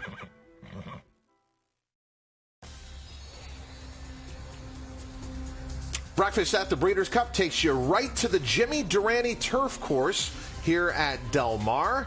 The Breeders' Cup looming this Friday, November 5th and Saturday, November 6th. And this is our first look at Breeders' Cup workers over the turf here at Del Mar. That looks, from my vantage point, to be Ken in the saddle. I think Kent Dezorma, who's been riding her, she just went by behind us. Cairo Memories. Yeah, we're stationed here in the infield, and way out on the outside, you can see because of the dogs there, they're keeping the turf course well preserved. And you know, she's a very, very good filly. She broke her maiden here at Del Mar over this very turf course by 4 lengths. She's looking around a bit. I think she's just not accustomed to being so far out in the turf course on her own there. I mean, she's used to these surroundings, but I've been very, very impressed with her 2 performances. She's going to have to step up big time in this race, but she's got the ability to do it. Perfect lead change there. And I think that's Kent just dropping down in the saddle, and she moves over this ground exceptionally well. And owned by Schroeder Farms, along in a partnership. But Kathy Schroeder of Schroeder Farms, the Baroness, after her last race, taking the Surfer Girl, got very emotional because they've been in the game a long time, and this may be their horse of a lifetime. Cairo Memories, pointing towards the Breeders' Cup Juvenile Fillies turf. There is trainer Bob Hess Jr. looking on from the grandstand here at Del Mar. And thumbs up. Yeah, that is a good indication from Bob Hess Jr. Earlier today, trainer Peter Miller was talking to Christina Blacker about this horse, Mo Forza, who is getting ready for the mile on the turf. And that will be part of Saturday's program, the FanDuel Breeders' Cup Mile presented by the PDJF. And Mo Forza has been awesome all year here in California. Oh, you got that right. I mean, 2 for 2 this year, but you could take the win streak all the way back to the Del Mar Mile last year. Loves this trip. And the California horses in this division, there's a coin toss between them. Mo Forza, Smooth Like Straight, Hit the Road. They're always thereabouts. They finish in a heat together. Usually they're right there. But he's got the right running style. The question you have to ask yourself is, how is the California group, the 3 that I just mentioned, going to stack up against some of these Euros? And Mo Forza coming down the lane here and striding out as he prepares for the FanDuel Breeders' Cup Mile presented by the PDJF. He has been the leader of the division out here, but as Simon said, a half-length win last time out over Smooth Like Straight and Hit the Road, and then before that, a head win over Smooth Like Straight with Hit the Road running third again. So that group of horses, we know what they're capable of in their own division, but what happens here at the Breeders' Cup when some of the best in the world show up? The Europeans look to have the advantage once again in the FanDuel Breeders' Cup Mile presented by the Permanently Disabled Jockeys Fund. The sprint on the turf, 5 furlongs on the turf here at Del Mar. You got to be a little bit lucky to win as well. You've got to have a lot going in your favor. You've got to have a good post position draw. You've got to have luck with the trip. And this is a good indication of it. Can you imagine? These are just 2 horses. They're going to be stacked 4 or 5 wide around that turn here. It's a short run into the first turn. Loss of ground here can cost you the race. And then if you come from behind, you're going to have to navigate through traffic. Extravagant Kid, I think has got the right running style. I mean, he's a horse that doesn't, need to be on the lead, but he can be there if the pace is slow, and he can sit just off it as well. The big thing is he's not coming from way off the pace, coming from way downtown. Extravagant Kid at the age of 8. Lining up in the Breeders' Cup Turf Sprint. He's been such a good horse for a very long time for trainer Brendan Walsh, and he's encountered all kinds of different trips sprinting on the turf. He's been at Maidan, he's been at Royal Ascot, he's been at Newmarket, and last time out he was second in the Grade 2 Woodford at Keeneland over a good turf course to Golden Pal, and Golden Pal will also be part of the Breeders' Cup Turf Sprint. The last time we were here at Del Mar, back in 2017, it was a 30-1 upset in the Breeders' Cup Turf Sprint. That's just part of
the Breeders' Cup Turf Sprint. The last time we were here at Del Mar, back in 2017, it was a 30-1 upset in the Breeders' Cup Turf Sprint. That's just part of the Breeders' Cup Turf Sprint. The last time we were here at Del Mar, back in 2017, it was a 30-1 upset in the Breeders' Cup Turf Sprint. That's just part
Long shot in here, 5-year-old mare by the Factor, whom last time out in the Grade 2 Eddie D going 6.5 furlongs over at Santa Anita. The about distance lost to Lieutenant Dan, who's in this race. Chaos Theory pointed towards it as well. And Charmaine's Mia wasn't necessarily a true sprinter. Some of her better races have been going long, so she's coming back to where she kind of started on the turf. She was a sprinter early on, then they sent her long. What is her best distance? I don't know, and I don't think the connection's there. That's why they're doing that. Yeah. I mean, this is a type of horse it's hard to bet with confidence, right? Yeah. I mean, you're right, a long shot. It's like they're reaching. It was 6.5 last time. As we know, 6.5, that was down the hill at Santa Anita. That doesn't equate to anything like 5 furlongs here at Del Mar. So, I mean, it's just like, at this point, throwing darts a little bit and seeing where they land. Look, she was a 2-time Grade 2 winner, going a mile on the grass earlier this year. But I think she's up against it here, especially coming back to 5 furlongs. So, if you know, back in May, mile length, 9 furlongs, now mile 16th, now 6.5, now 5 furlongs. She is just coming back further and further down the distance. Yeah, and her form has kind of been lost since that break from May to August. So Charmaine's Mia going to be a huge long shot in the Breeders' Cup Turf Sprint. The Juvenile Turf Sprint, one of the new additions as far as that Future Stars Friday. Big opportunity here for the 2-year-olds on the grass that at this point are best getting out there on the engine to go 5 furlongs. And taking a look right now at Time to Party. Time to Party comes into this race for owner Gary Barber, and trainer Peter Miller was second in the Speakeasy last time out up at Santa Anita. But Time to Party did break his maiden on the turf here at Del Mar the race prior. Built for 5 furlongs. I mean, these offspring of Cantherish, they love the grass. I mean, even if they started on the dirt, usually when they get to the grass, they improve. And just simply put, just a horse that's very fast for their age. Didn't get the lead last time out. The fractions of the race up at Santa Anita were a little quicker than what they were here at Del Mar. Maybe a slightly faster turf course, but still ran it extremely well and was coming at the end, only beaten 3 parts of a length. So Peter Miller has had so much success. He won two races the last time the Breeders' Cup was held here, of course. And this is his MO: sprinters and then sprinters on the turf. And owner Gary Barber, although he makes his home in California, he travels the world. He races truly around the world. Can't imagine thoroughbred racing without an owner like Gary Barber. He was honored this year as one of the nation's outstanding owners, and that was by the Thoroughbred Owners and Breeders Association at their special awards ceremony. Such a deserving honor. And how about what could be coming up in November for Gary Barber? He always points, obviously, as a year-round stable towards the Breeders' Cup. He loves to win on Racing's Championship Day. He has a chance, along with Team Valor in partnership, to win the Melbourne Cup and become the first American-based owners to win the Melbourne Cup since the great Farlap. Farlap had American owners, so Gary Barber trying to own a piece of history, and we wish him well. That's unbelievable. Yeah, I mean, totally different to this race. 5 furlongs on the grass, they go 2 miles, the race that stops a nation. So, yeah, truly an international owner who's put so much into the game. You see all the horses they had on the track. There's a whole load up back at the farm, yearlings and foals that are getting ready to come. Okay, here's Time to Party, breaking off, just going an easy, I'm not sure what they're going here, 3/8 maybe, half a mile. It's hard to see from the tight shot, but I mean, very, very, what we saw, we used to call it a daisy cutter action, a horse that's low to the ground, sprinter type. They're very efficient with their motion. The legs don't come up. They don't spend a lot of time in the air. They're low to the ground. Picking one hoof up and putting it down happens in a very quick, efficient manner, and that's the case with Time to Party. Time to Party, a chestnut gelding by Cantheros out of the Smart Strike mare Party Smart, was bred by Gainesway Thoroughbreds and Bridlewood Farm in the Commonwealth of Kentucky. Time to Party, part of Future Stars Friday. 5 Breeders' Cup Championship races this Friday at Del Mar. Will be going in the Breeders' Cup Juvenile Turf Sprint. Well, as we mentioned, Christina Blacker is here at Del Mar, but there was one member of the Blacker family who was left behind at Santa Anita. Michelle Yu is with that person now. Joined right now by trainer Dan Blacker, who sent out Hit the Road for his final work today. It was under the cover of darkness. I got to see about yay much of it. What were your thoughts? It was perfect. Went really well. One, my assistant worked him as always, and he went really, really well. Finished up in 23 and change. Galloped out strong, good energy, everything we wanted, really. It was perfect work. So, how does it compare to the works that we've seen him do before other big races? Have you seen any maturation from him? It's a good question. Actually, I just said to Boomer here, I said that his work coming in, that work was better than his work going into the City of Light, the City of Hope mile.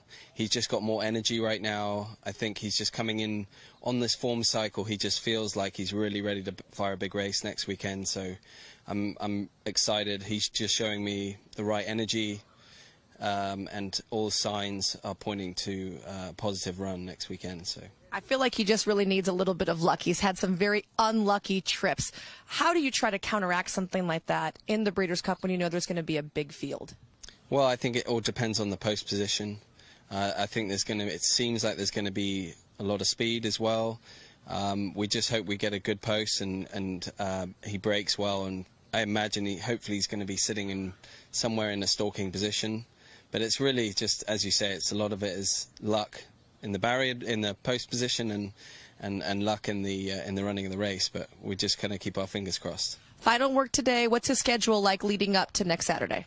So we'll look at him here at Santa Anita tomorrow, and then if everything looks good, we'll ship down to Del Mar tomorrow.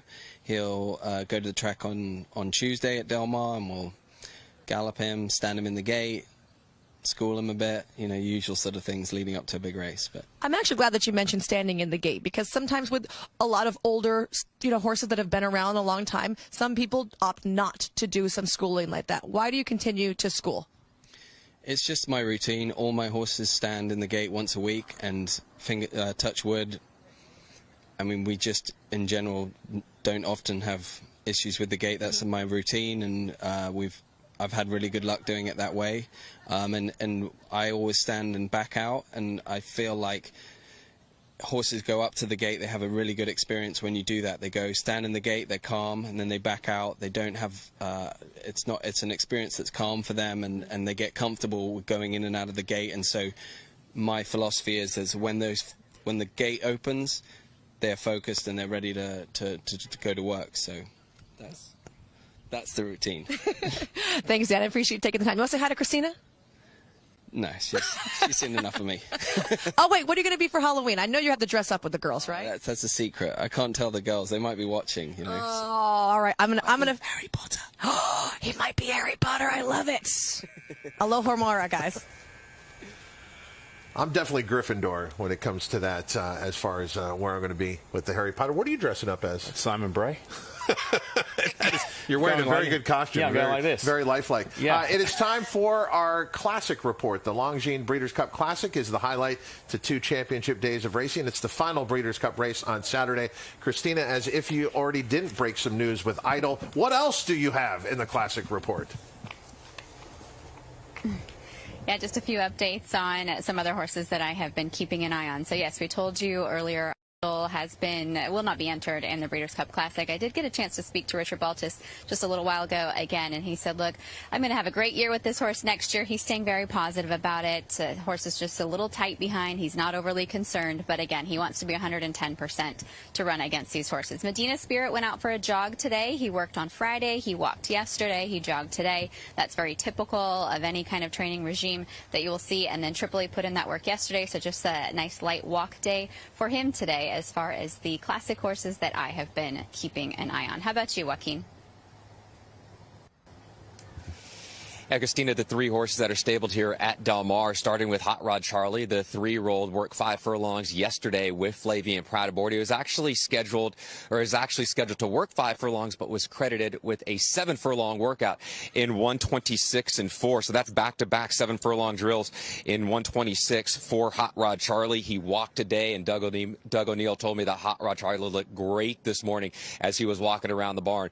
Art Collector, he had his final work here at Del Mar. Art Collector worked 4 furlongs and 48-2 for Hall of Famer Bill Mott as he seeks his 3rd Breeders' Cup Classic victory.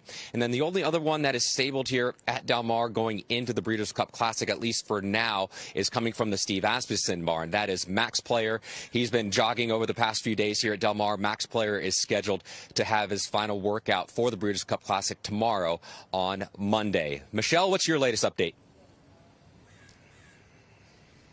Thanks, Kenny. Well, Stiletto Boy put in a gallop this morning down south. Didn't get to see him myself, but I know we got to lay eyes on him on the show. And, of course, Express Train put in his final work today for John Sheriffs, who's actually sitting right up there behind me, overlooking right now. Very happy connections there from both John and Victor for his final 5 furlong move going up to the Breeders' Cup Classic. Kaiten? Well, after some juggling and stops and starts, the big 2 from the Brad Cox barn finally got their final workouts for the Classic in at 7:30 Eastern time, and the time slot reserved for workers after the renovation break. The track was still on the sloppy side. Essential Quality went first. 5 furlongs from the half-mile pole, as is usually his custom, in company. He breezed in just under a minute, exactly what Brad Cox was looking for. And just afterwards, his stablemate Nick Sko went to the track, same distance. He went just a little bit slower, galloping out the 5 furlongs in 1:01 and change. Now, Brad Cox said, again, that was what he was looking for, and now all systems go as they travel tomorrow via a FedEx charter flight that's set to leave Indianapolis sometime tomorrow afternoon. The horses will leave Churchill Downs in Louisville around noon Eastern time. They have to be at the airport 2 hours in advance. No crew is allowed to travel with the horses, so most of the crew have already left and are already in California, eagerly awaiting their horses' arrival.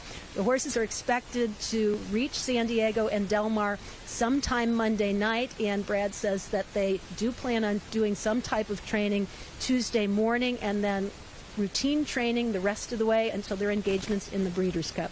Joaquin? Oh, I'll take it because we only have a little bit of time remaining here. So, star of the show today. Oh, Essential Quality for me, hands down. I mean, I don't want to be Captain Obvious, but looked phenomenal. Yeah, even to my untrained eye, you couldn't help but notice Essential Quality today. Simon saying an A+ workout. He is ready for the Longines Breeders' Cup Classic.